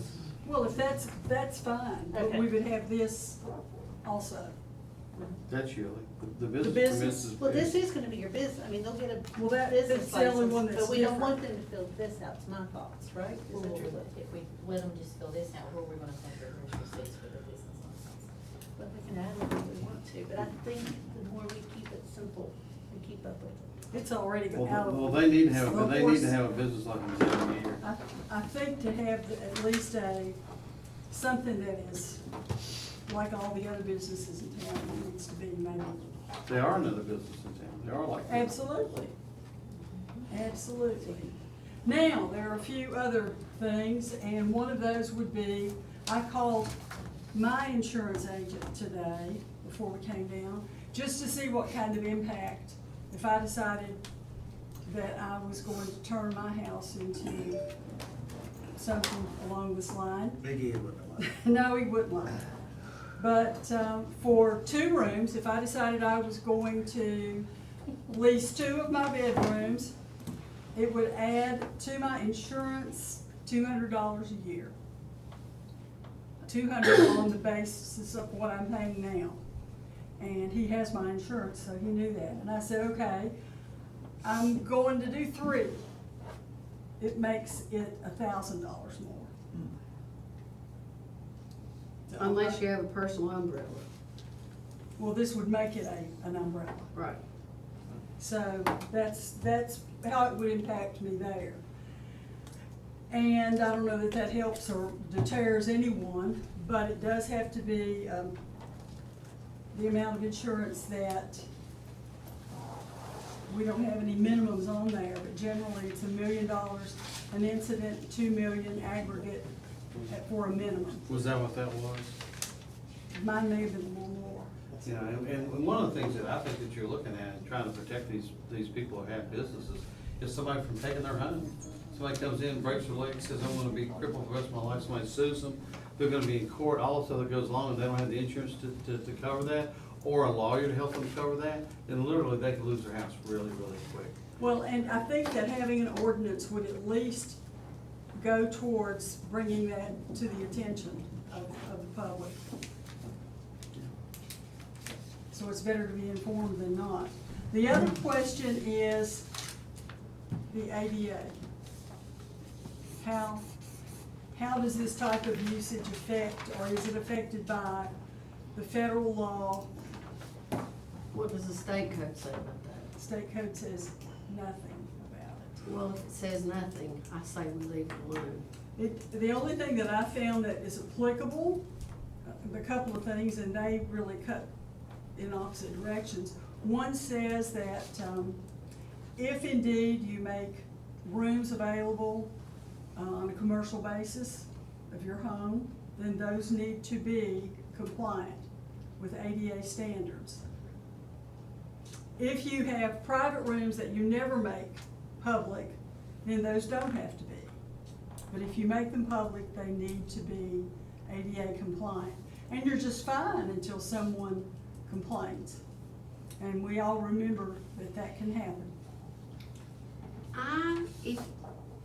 If it's a certain age, It is, there are exceptions. Right, whatever the rules that are already in place federally, I swear, you get to a point that, I'm with Rick the other day when he said that there's personal responsibility. Frankly, I don't want to be in the position of yelling at Jason and saying, go over there, they don't have a ramp. I'll be yelling. But, I just, if it ain't broke, don't fix it. I will tell you that what will happen with this is that there's an ADA complaint, the ADA complaint will be leveled against the business owner. And that's where it'll be together, not because there's not legislation from the town, because that does boil down to a personal responsibility. They're responsible to know what the law, what the federal law is, since there is no state, and they're to be compliant with that. Failure to do that doesn't mean the town would be complicit to that. It would mean that the homeowner is going to be the person that's going to have to. Is there any requirement that the town enforce ADA requirements? No, it's federal. It's federal, And there is. I agree, leave it alone. Airbnb's website says that ADA that hosts with 5 or more listings may need to comply Right. with ADA. And that's Airbnb may. Doesn't say sometimes for sure, it waltzes just says around some things that it should be a little Anyway, more. so I agree with Kathy, let's just leave it alone, let's just. And the only thing that covers us in otherwise what we we're wrote in 1838, use regulations. It's gonna be like anything else, how we're gonna enforce it, it's gonna be another one, it's gonna be It false reads, legislation. hosts, guests, and third parties shall be subject to and shall adhere to all federal, state, and local ordinances, statutes, and applicable laws. Well, when the federal law says may, I can tell you I don't wanna be the one trying to enforce that. Well, that's Airbnb though. Take out the gray. Yeah, Make take it out the black. gray, I'm with Jason, there's just, if you start writing a rule for everything, the goal here is to say, okay, we recognize that Airbnb is a new and going thing, and we wanna make it fair for our bed and breakfast. And so, that will help town with revenues, that'll help that'll help everybody be on the same page, and I don't wanna start writing a bunch of rules that we can't enforce and that just do nothing but tie up people's time. Well, as I said before, we should be enablers for businesses, not, Correct. And so if they're complying with all the stuff that we really need, that are basic, then my feeling is we don't need to add to the pile. That's the way I feel about it. Well, I don't think I have much more to say about it. Sounds like it's ready for adoption with a few tweaks that we talked about. Y'all okay with that on the July agenda? I am. Have you looked over the forms? Can Can we we, get it advertised in time for the July agenda? July the 10th? Well, That's the 10th. 10th. what's, how much time? 10. Kim will be able to tell us, she can look it up real quick. We're gonna make sure we got enough, we should have. We should have more than enough. It's gonna be the 10th, and this need to be done by the 25th. Okay, so we could, Advertise it twice in ordinance. Oh, okay. yeah, And it has a okay. number of days before and after that have to transpire. Looks like Okay. we could. So if you're gonna define short term, please say 1 to 29 days, or less than 30. One place it did It say says less it. than 30. Less It than- does, And it it does. did. It But- does. but- No, I now- was just talking about in the definition. Yeah, it did not say that. It's just adding that into It's somewhere over there, it said. Yeah, I'll less use the than. same saw it. language that, I noticed that too.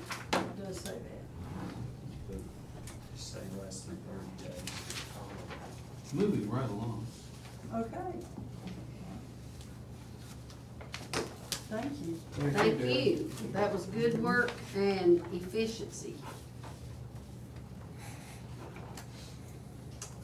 Okay, and we are down to the update on Park Street VDOT Revenue Sharing Funds Project, Matt Bullock. And I'm gonna join in with Matt on this. I put his name out there because we're gonna get his feet wet real quick. And Greg Kelly. Okay. Because Matt and I, we've been in on the meetings with regard to this.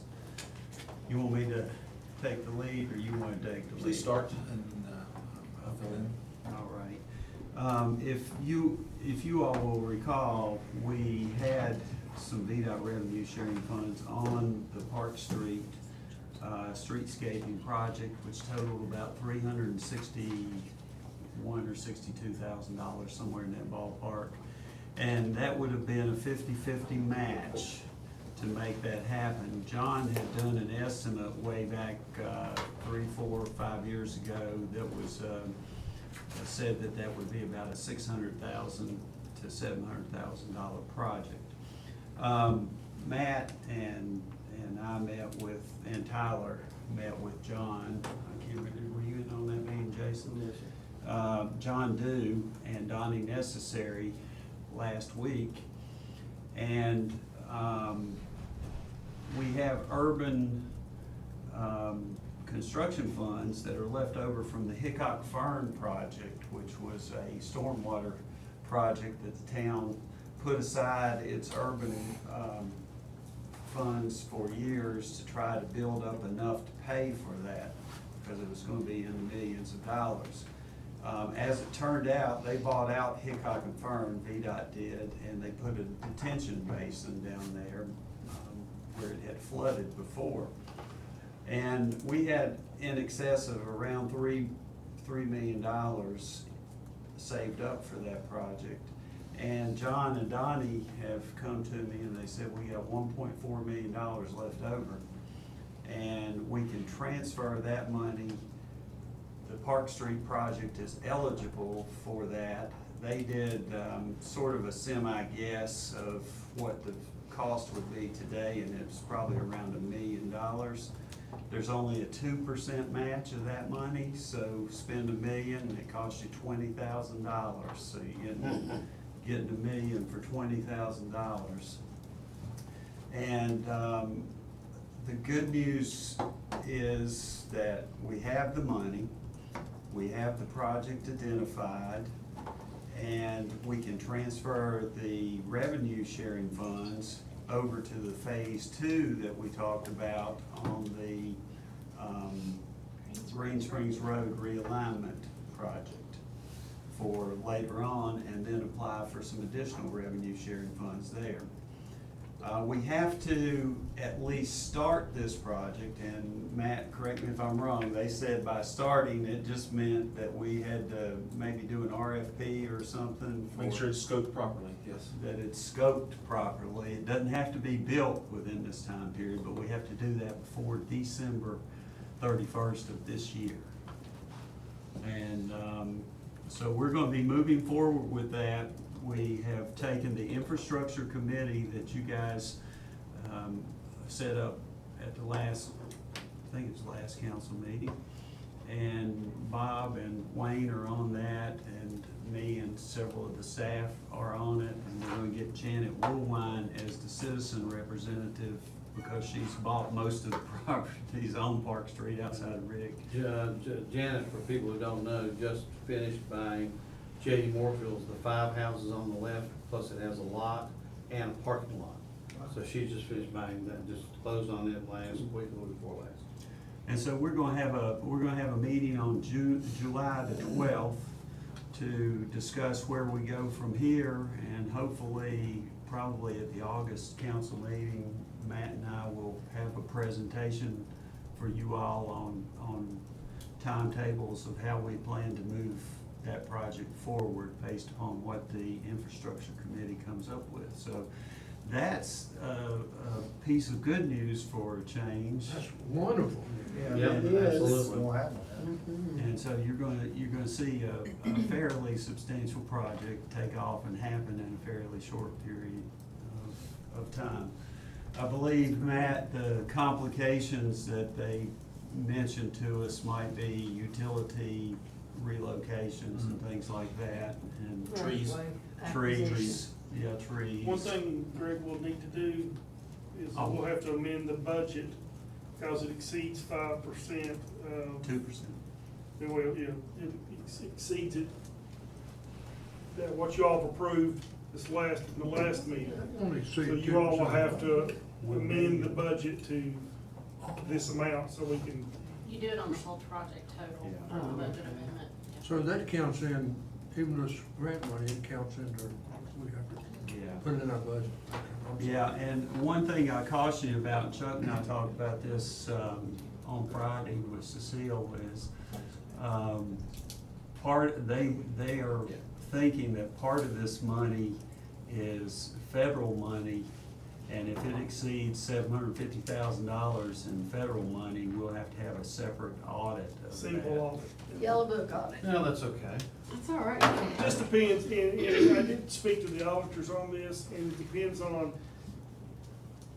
if it's still gonna flow through VDOT, we might be able to just, you count it as state funding and not federal funding, even though the dollars are federal. It just depends, and when we get more information on the funding, or Greg gets some, we'll touch back with the auditors and see how they want us to handle it. So in talking about Park Street, makes me think about the Urban Path Project. Has the RFP been bid, is that out, or? It's up to VDOT. It is being reviewed by VDOT right now. I was told by the end of the month we'd have the go-ahead to put that out for bid. Okay. Good. You had to go through a Do you have couple to get more levels. authorization to bid that? or- Yeah. Yes. Well, could we put that on the agenda? Oh, we have to get authorization from VDOT. I don't think we No, have I to. meant authorization from council. to- Why don't we put that on there, just in case we have heard back from them, to go ahead and not have to put it off a month, that's what It you're talking has about. to be advertised first, doesn't the RFP? Yeah, We could make the approval contingent upon the release. There you go. Approval by VDOT. Beautiful, that would be beautiful. okay. Because, we were hoping this, we were hoping that this urban renewal project was gonna start the 1st of May. I have And then when we have I have the the reading- authority Yeah, to Greg's got the put authority the to put it out. RFP out. That's what, So- you're talking about the Okay. construction The urban path there, of the urban path. Yes. I asked, does that have to be approved by council for you to do that? The answer is no, right? You have authority. You have to award the bid The once bid. the No, bid comes but in. not to advertise. No. Okay. So Okay. y'all can go ahead and advertise. I moved it quicker. Yeah, I'm just moving along. So Park Street, you're gonna put on the July the 12th agenda? July 10th. 10th. Monday, 10th. Okay, July the 10th Our agenda. meeting with VDOT is on July the 12th. Okay. And then you're gonna put contingent upon, We don't really need You don't to need to do. do it. okay, to do it. okay. Do we have a scope of the project? Probably not until we talk to VDOT on the 12th, and then, So you talking about scope of project for which one? Park Street. Park, okay. As we move ahead, this is in no way being critical of anybody, it's just facing up to the situation.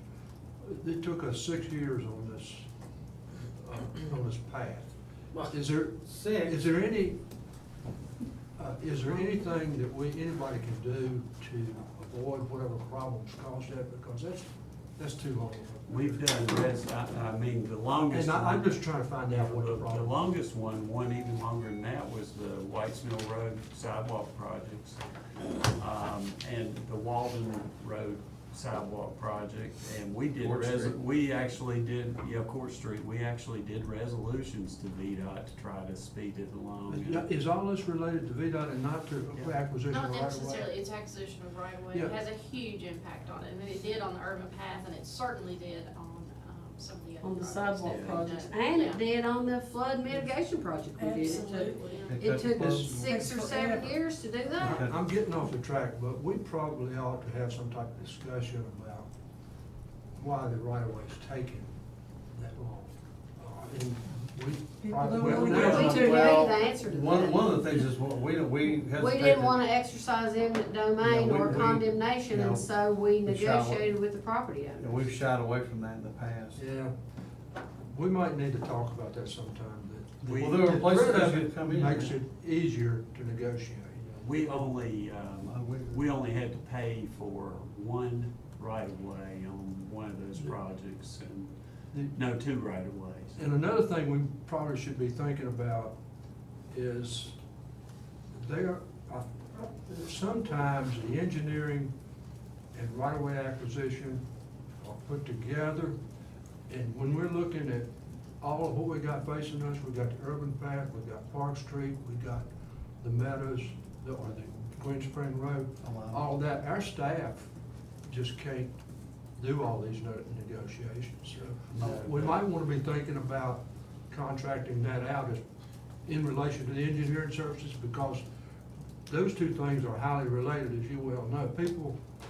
People want answers from the engineers as well as the price. Yeah, CHA did all the urban, they did all the right-of-way. They did the right-of-way acquisition? Yeah. Okay. All right. That's a good point, though, I mean, because it does bog down a lot of staff time. Actually, and who was it, Mattern and Craig did some on the Oak Hill. Cause I What's talked to. wrong with that? I Well, who's talked that? to- Who in yeah, the world- I- who in the world's that? I talked to the guy on with Mattern and Craig the night, that we had a meeting here so that all the affected property owners could see the full design, Mm-hmm. and he was here to talk to them. Remember that? Okay. Did I miss anything, man? The only thing we have to be careful of is we have to make sure that, whatever we scope for this project does not exceed the 1.4 million. That 1.4 has to cover design, utilities, construction. Well, let's hope this doesn't, let's hope it We doesn't. hope it, Let's have about a million, only gets bucks. one, and We we don't- have the other 400 left. Yeah, the other 400 can be put on another project that they would have to approve. Right. And, Well, one good thing about sidewalk is we can phase it, and, we don't necessarily have to build the entire thing for it to be effective. We can. I think we can do the whole thing with the amount of money and the lighting. And a lot depends on the utilities. There's gonna Well, be it was real- two it was- property it was- owners who park on street, maybe three, I walked that the other day. Yeah, there's several good out there. There's gonna be, on street. the side of the street where the parking lots are, there's 3 property owners who use the front of their house as their personal parking. And so that's where you're gonna have your, When's your brother-in-law's house? Is that near the Pecan? no, he's got a sidewalk in front of his house. Oh, well, yeah, that's true. Is that near the Pecan part? or- It's up near the jail. There's three houses right next It's a to little it. bit wider Yeah, down there. Yeah, it is down there, yeah. But really, to tell you the truth, everybody has back street on Blacksport Lane, has back street parking down through there. Backyard, or could have backyard parking, and, the only one that has no parking capabilities at all is, John Campbell. You know John Campbell? Yeah. John's the only one that doesn't have, he's the only one that has on-street parking that doesn't have an alternative. Everybody else Well, has it probably won't alternatives. be much of a factor at that end, because that's We the want- wider. Well, you're not doing. One of the things we wanna do anyway is to narrow the street to one width anyway, because it does fan out. and- That's right there at John's. Yeah, and, You you know, doing sidewalks on both sides? No, That's just one side, Ken. just one side of the street. Well, I don't know, it just depends on what their scope says, whether Yeah, they're that's- both that's or what I one. was asking. But, you know, that's what the Oh. scope's gonna determine. Oh, okay. I thought John said he was just talking, John Dew, I thought he's just talking about one side. Yeah, I thought we were just talking about one side of the street. no, I don't know how you could do it on that other side. Well, you All have- those houses are right. Unless you made it one way, I don't believe you got wide, enough width to put, the thing they mentioned was because there were several steps on that other side that you're talking about, is that if we have to remove some of the steps, we might get into ADA issues. So that might be one, when you're doing the scope, you might want to decide either not to do on that Little side. retention walls. And do that, I mean, you could do that and decide not to do it, because you have to have the retention walls. And so that could be a topic for discussion on that. And one place we know we're gonna have to cross the street and have one section is from the end of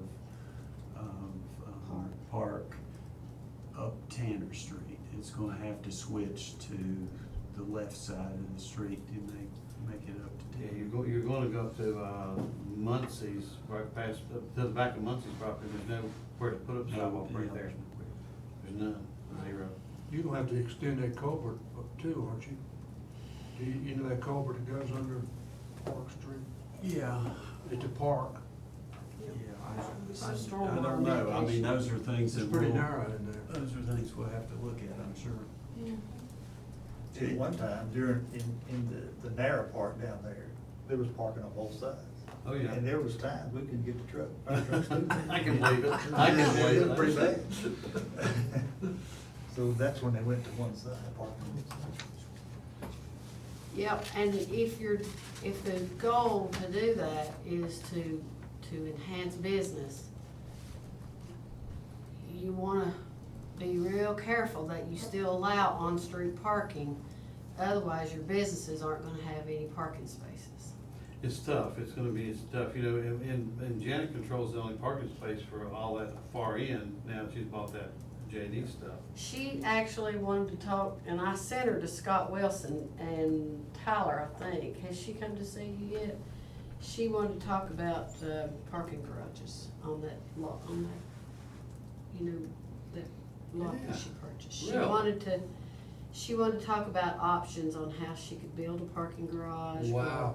Or if the town was interested in, Janet's got the money, so, I mean, Janet has, This is a personal project. yeah, it is a personal project. Well, let me tell you something, she has done this, and she has devoted, I don't know how much money, but quite a bit of money to. she has invested for- heavily in for- the town of Acton, For a and we should vision, for a appreciate vision, all so she's it's, you know, done. we really appreciate everything she's done, but, yeah, and that's really surprising me, because I know that, but, you know, I do know that her vision, I think, can be backed up, Well, so. well, again, she was interested in it, I don't know that she, you know, but she was interested in knowing if there was any portion of revenue sharing, if the town got some of the parking spaces and the fee, you know, she wanted to talk about it. Well, you know, I believe that, and somebody else knows more than me, but I believe people get, EDA or some type of urban funds to help with parking garages.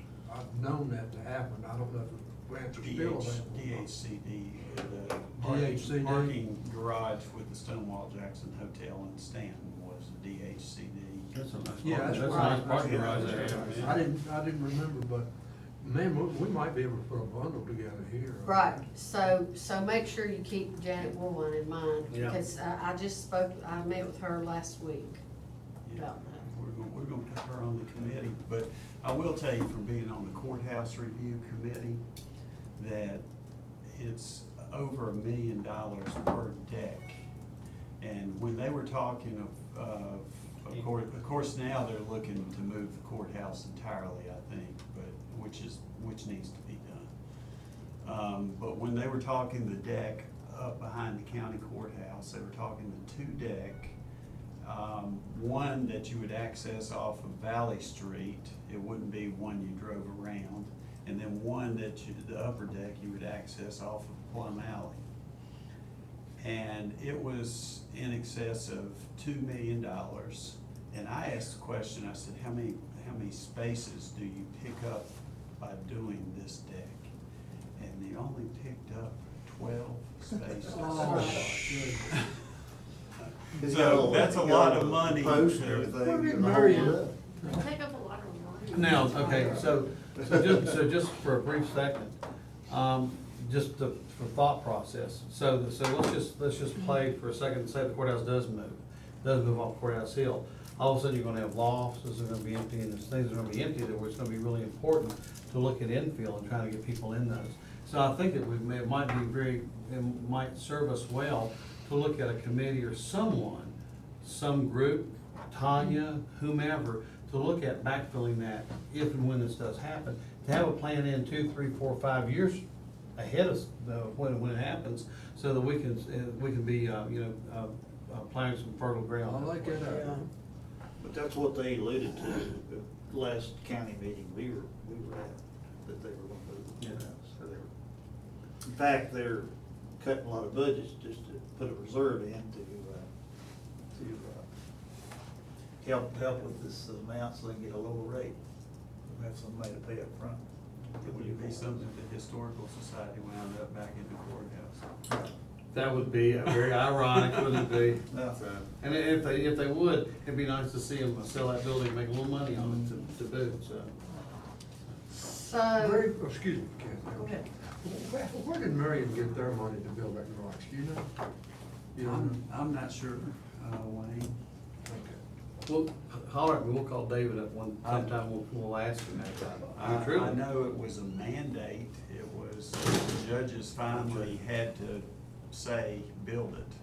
Oh, it was the parking garages for the courthouse and not for that, Wayne theater. Jackson. It's for the. No, it's The courthouse. theater has its own parking garage. Okay. The Lincoln has its own parking It garage does really, behind it, that's yeah. cool.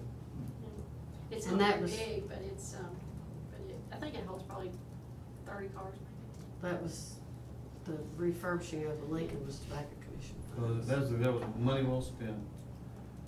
Money well spent. You get to the point, you do like you do down in Georgetown and DC, and you buy those devices where you actually buy the parking space in DC.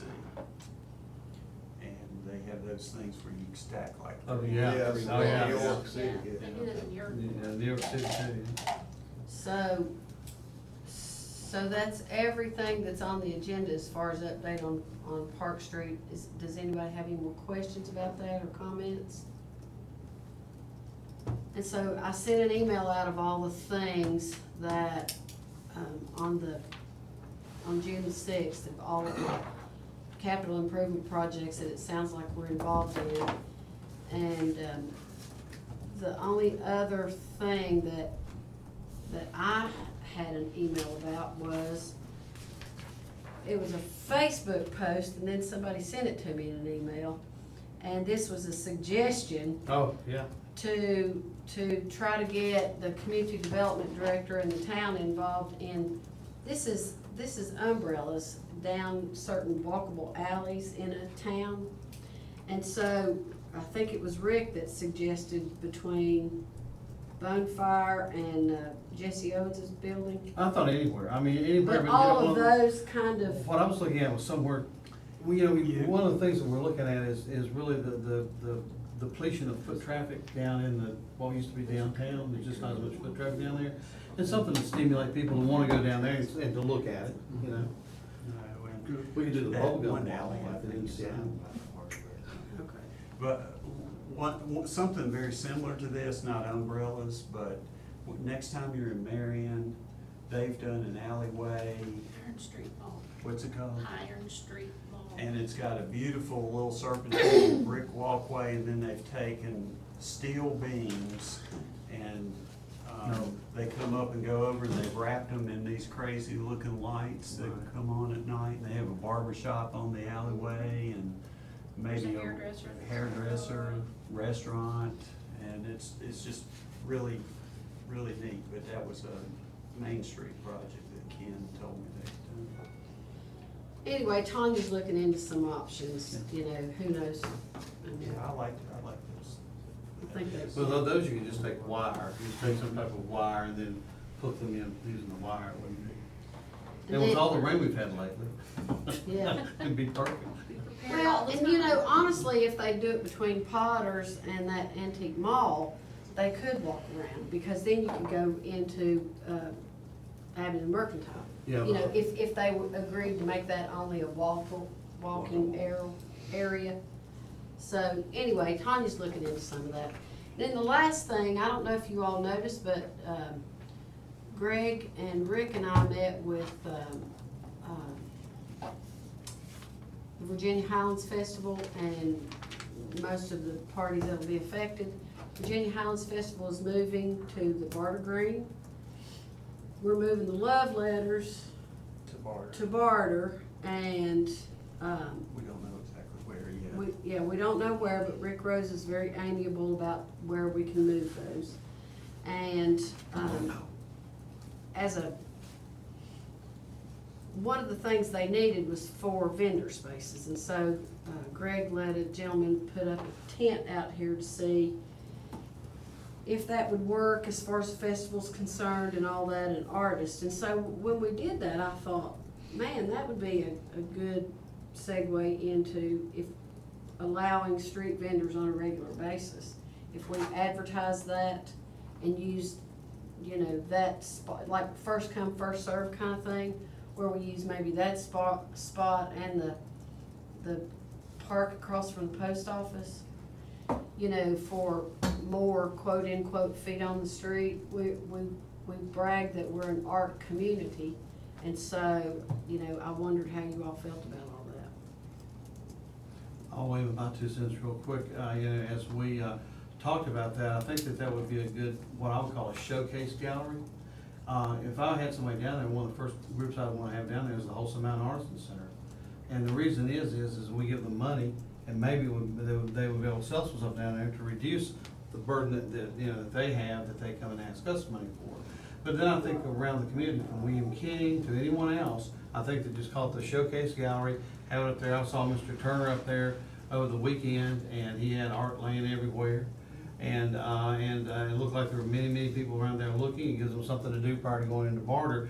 And I would just suggest, you know, you possibly could get 2 spaces up there, I don't know. But using that as somewhere, someone that we give money to, or someone that we actually are trying to, they're an integral part of the community. Yeah, he has a license, I issued him a license, a vendor's permit, and there probably is, when Kathy and I looked at that for the Highlands tent, I think after seeing Mr. Turner out there, there's probably enough space for 2 tents. His was only a 7x7. Was it? Oh, I thought it was 10 by 10. Well, that's okay, so we'll Yeah, just do some. Highlands is 10 by 10. Well, but I'm talking about 2 tents for a showcase gallery. Yeah, 7 by 7.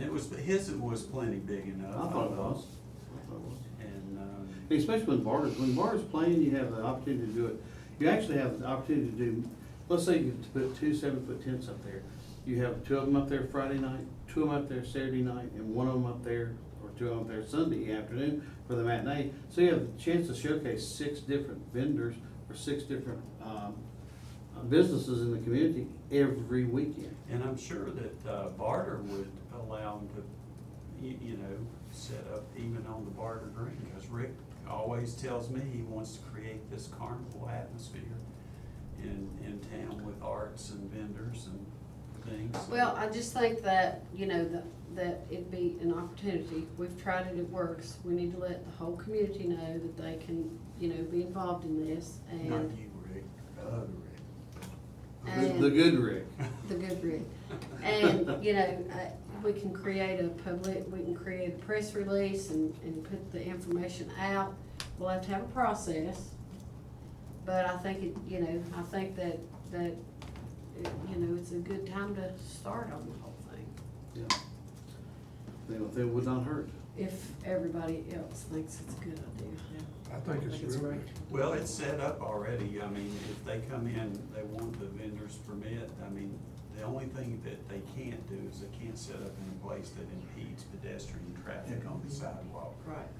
But Well, I think we need to. That's a big, that's a large area to try to Yeah. figure it out. Right, but I just think it's that we need to put a press release out that says that, so that. We're on the right side of People have that. the opportunity to know that anybody can participate. Well, if it works out, our Susan Howard told me that she's gonna put a tilt-a-whirl back in the back of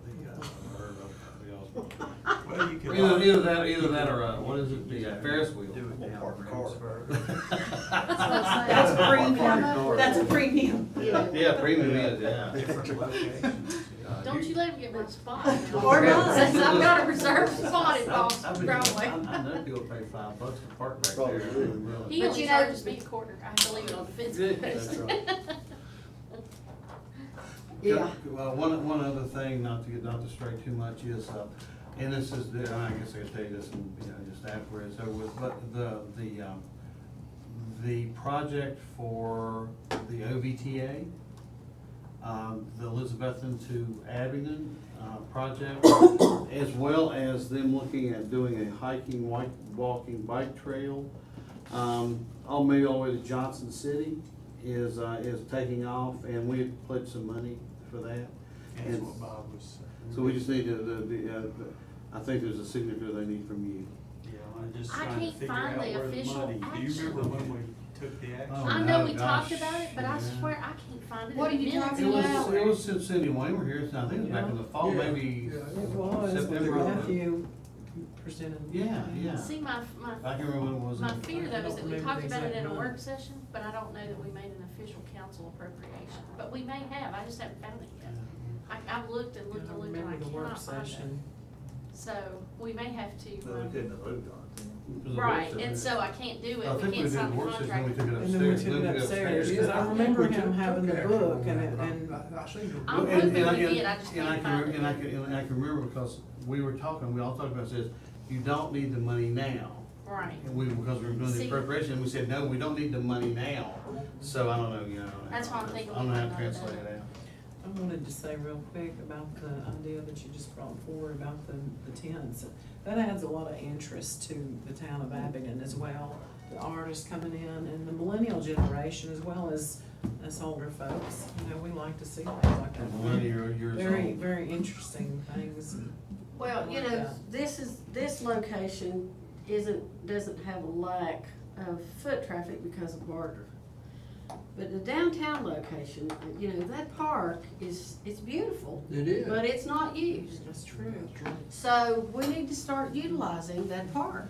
And I think that is a perfect way to do that. Well, one of the things that is, I remember when the town acquired that park and all the kind of the shuffle that it took to bring that park under our belt. And it was a great asset and we were using it at the time. It has now fallen into kind of disuse. And one of the plans that I saw and we talked about is developing that into, or not us particularly, but Anyway, so just make sure that we make this a matter of record that we're gonna look at vendor space for the park and for in front of town hall. Since you mentioned park, can I bring up one thing? Yes, ma'am. That's concerned me in the last little bit. How long ago was it that we did the mural, that Main Street did the mural? Couple of years. No, it's been probably, Susan was still there, been at least 3 years probably. It's time to coat it Coated, again. yeah, it needs to be coated. yeah, yes. Because If we wanna maintain. I think it Yes. said every 3 years in the agreement that we had, but that was with Main Street. Yeah, it's just polyurethane, right? It's some sort Some of, sort of it's a I can coating ask that Susan. has We don't know some- what our last name is, Polly is our first name. It has some UV protection in it. But we had that little area there was Kiwanis something, Kiwanis Stage at the time, so you've got a whole concrete area that you can set up tents, and it's not gonna be, it wouldn't be that difficult, and then you probably would have people using. I think it would be a great trial to see if it would. Please let me, anybody that's watching in from Arts Depot, that probably jumped out of the seats by now, they're closed on Monday, Tuesdays, and Sundays. They're open 10 to 4, Wednesday, Thursday, Friday, Saturday now, so they're open, they are open 4 days. I have approached Greg about naming opportunities around town. We've got several folks that are aging and who have been instrumental in the development and success of some of the town's properties, and so, you know, we're talking about those things. I don't wanna bring up people's names or any of that stuff right this minute, but, you know, it's time for us to recognize our past leaders, and so we're looking at some areas that might be naming opportunities as we move along, we'll keep you informed. Got two items, if I can bring those up. Yes, sir, please. West Main and Russell Road. I think the stop signs appear to be working fine, but I did see a vehicle the other day coming north on Russell Road to the intersection. On the turn lane, it has a stop sign, but that middle lane doesn't have anything. This guy just shot right through. I've witnessed it too. Have you- On a few occasions, yes. I don't know whether, you know, I don't know what the fix is. standard wise, could you hang a Put a stop sign, put a a stop cable sign across the on the street with a ground. stop Yeah, sign? in the middle of the road. I mean, I don't know what if that's something that could be done. You know, paint on the Standard wise, road. We've seen it painted, I've seen it painted on the road before. Yeah. But like this one, I was behind the guy coming south on Russell to turn on Valley Street. I witnessed the guy just blew right through and he slowed down. He blew through the stop sign because he was in the middle lane? Is In that- Yeah. the middle lane going, staying on Russell Yeah, Road, because yeah. there's not, Yeah, because the stop sign's over on the Yeah, side. it's on the side, but, yeah. you know, Ain't if it you on weren't- the if you road? weren't Always familiar- stop. I wish John Dewey was here. I'd like to ask him about putting one in the middle of the street like we did the No, we pedestrian can't do walkway. that. We put those pedestrian walkway signs in there. Well, they get hit by somebody turning. Everybody, Yeah, I've but seen them pedestrian put in the walkway, middle. they could hit too. I love the one, the one over here at the was it Airborne Bridge coming in town, right there with the federal building? You can't keep one up there. I mean, you cannot keep one up there. It gets run over 2 minutes after. I've seen them hung like you're talking about on cable box. Yeah, I was wondering if that's something, is that a highway standard, or I can that be don't done? know that. We can look at it. Second thing. I'll go ahead and say this, but Washington County is gonna vote on our fire department budget, the amount of money they're gonna give the town, which our financial guy's not here. We said that the budget's balanced. We do not have anything as of yet from the county. They're gonna vote tomorrow night on this. We are currently subsidizing county fire protection to the tune of over $100,000 a year. Do we wanna keep doing this? That's something that we gotta ask the council. If they don't give us adequate funds, do we wanna keep running the county? Simple as that. One of the things Bob and I talked about this, and one of the things that I had suggested is we wait until after the 13th and see what they give us. And then get the council to adopt a resolution, because it's still gonna be inadequate. That just basically says that due to the lack of contribution to the town for fire protection, the town's gonna have to cease doing fire protection outside the town limits. As of July the 1st. Gosh. I mean, I don't wanna do that. We're counting on $70,000 in our budget, is that what? That's basically what they've given us for the last 10 years. They giving everybody the same thing. Does everybody know why they're doing this? You have to ask them. Yeah, I mean, I wish, well, Bob knows this. I mean, like, is it Brumley Gap that doesn't? I'm not gonna say the name, because we are on the film, but Well, there's another fire department that ran 35 calls last year. They're getting basically the same thing we're getting from the county. And you all ran? We ran close to 500 calls, but we'll just say half of them were outside the town limits, which is 250. we're getting basically the same way they are. My question was gonna be, how many calls did we run out there at the county? 250. Yeah, we basically ran. 250 last year. If you count the money of each call cost, just so do an average, we ran out of county money around what, December? No, that's before that. So before December, we ran out of county money.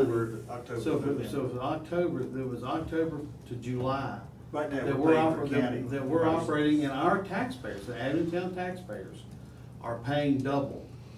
Because they're having to pay they're paying county taxes already, and then paying the fire department to answer calls in the county, so. I will they're paying go double. to the meeting tomorrow night to see what happens, and I'll report back to all of you. One of the other things that we talked about was the resolution, if you all did one, would also state that we would cease doing that unless there was a catastrophic event. You know, if the hospital had something going on, our guys would certainly, go and handle it. Well, I think somebody should let the chairman know, and I don't know who that is. Randy Peterson. That we're gonna have to do something about this. He knows. He knows this, he's We aware. met, we He already met, knows we that. met with both representatives that represent the town of Edmond, Allison Mays and Phil called and told him what happened, what's going on. And he said, yeah, we realize there's a problem. I kinda got the indication the other night that county's setting some money aside, they're gonna have a reserve, but they're gonna apply toward this new courthouse construction. So they'll have money to pay up front, so they'll get a better rate when they have to borrow the money. Oh, that's wonderful. But that's not helping us now. That's why town-county relations aren't very good. That's not, they should have let us know they were doing this a long time ago. Well, we did, the same thing, and not only Well, that. we go to the meeting every year to try to Yeah, I know. request more funds, and it's the same thing. It's just got to the point, do we wanna do something about it? I do. Well, you know, what we had to do with the Coombs Center is, the same thing was happening in the Coombs Center. And so what we had to do was we had to raise the price of what the county residents paid. So they were having to pay direct. And then, you know, but here's the thing, Bob and them can't go out there and bill a lot. They can't bill if there's a fire out there, and they can't go out there and bill for the fire. They can't go out there, there's an accident on 81 and go out there and bill for that. And so we're hobbled by what our once again, revenue streams are. Bob, let me get this straight. I'm kind of, I'm not much into it. I'm an engineer, and I'm not much into all this stuff, but, look, on the surface, it's just plain not fair, is it? We're paying for a fire station that they're not helping us with at all. Right. We've already- And we we're understand. responding. We're out in the responding county. outside the town limits. And we're the only one equipped to probably to take care of the hospital. Probably we're the only one. Well, there's two departments that have ladder trucks, one in Glade Springs and then one in Abington. Well, the one in Glade Spring is not gonna get there in time, is it? Probably not. Well, the interesting thing, it came out at But town. let me finish, Greg, if you don't mind. Is this just plain unfair? I mean, it's what it seems to me. I would think so, yes, sir. It's just, each supervisor, of course, represents their own district, and they're certainly gonna try to do the best for their district, which includes different fire departments, but we've hammered this for years now. Everybody needs to get a certain base amount to operate their stations, but it all should depend on the number of calls you run. Yeah, there should be Above an that. indicator. Should be an indicator like number of Well, calls. one of the things that was interesting, and I believe it was Tim Estes brought this out at the county meeting last time, was that for every minute that a fire is burning, it doubles in size. Yeah. So if we didn't go out in the That's county, what concerns me, yeah. you know, those, I understand that, Greg, but I don't wanna quit doing that, but, you know, on the surface, that's just plain not fair for us to be basically running a fire station on our own. They give money they take our tax money and give it to all the other fire stations, don't give us a damn thing. Now, that just isn't right. Well, let me be devil's advocate for just for a second, because one of the things they do is they help us buy a fire truck. Yeah. But you also have to realize that's the cost of doing business. If you don't have a fire truck, then you can't go out. But you think of the amount of tax revenue they derive from within the town. The town of Abington, That- absolutely. That So- payment they're making on that fire truck is So if you look- certainly already paid for by It the is, town. so if you Can look we at not the have- parity, Oh, I'm sorry. no, Go ahead. no. Could we not have a meeting with them and talk to them about this? Well, we had a meeting with, like I say, the two people that represented the town of Abington, those two. Well, how about the council and? That, he's talking about the two of the supervisors that regularly represent us. That's what he's talking And about. several Allison members of the Mays, fire department. Yeah. I was in the. Cindy's talking about the The full council, council. and the yeah, full the board. full I mean, council. I don't think that you want to have two full governing body meetings that are this contentious unless you've had committee meetings that Prior can iron out the issues, because the media, I have experienced, is very happy to put headlines out there that aren't quite accurate. I agree with you on that.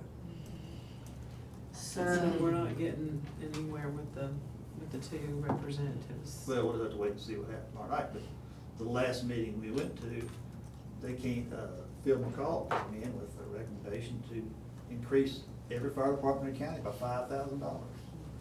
That didn't help us. It helped us. That didn't help us. Well, we're in the county. Well, Yeah. but there, sometimes there's not a Sometimes they realization don't of realize that. that. There's not a realization of that, so. That's kinda interesting, cause they always ask John, how many calls do you, run in the county, and he always says, all of them.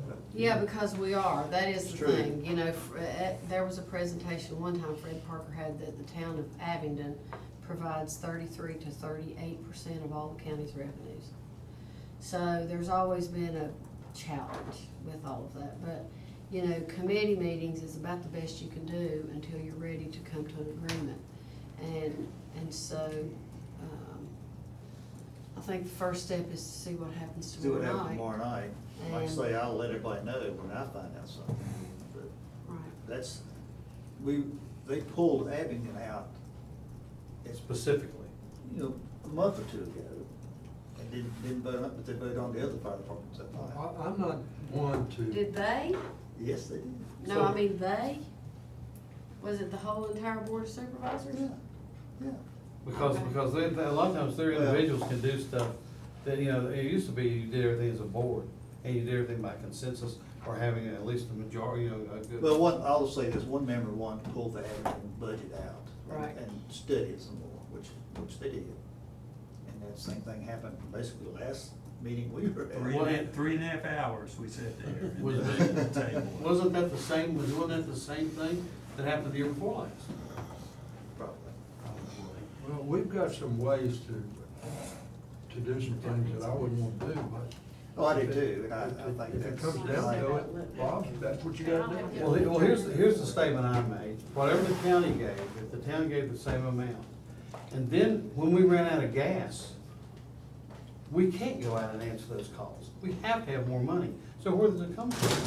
Where does it come from? Do we keep providing that gas for them to go out and answer county, the ones outside the town limits? Or should the county ante that up? And, you know, my thought is it's unfair for us to tax the Abington town citizens, a county tax, a town tax, and then a third tax, which is, Go with the fire tax. Right, the fire, basically the fire tax, that we cover the people out in the county again. So, you know, we're getting double taxed on that, which to me isn't exactly fair. But it is what it is. If business is concluded, Mayor Lowe stepped out of the meeting, She so said- we can declare it adjourned. Oh, okay. Do you, Do you adjourn, do you declare it adjourned? Oh, I'm Vice Mayor? right. Is there anything else we need to discuss? Not being anything to discuss, I declare the meeting adjourned. Thank you all. Thank you.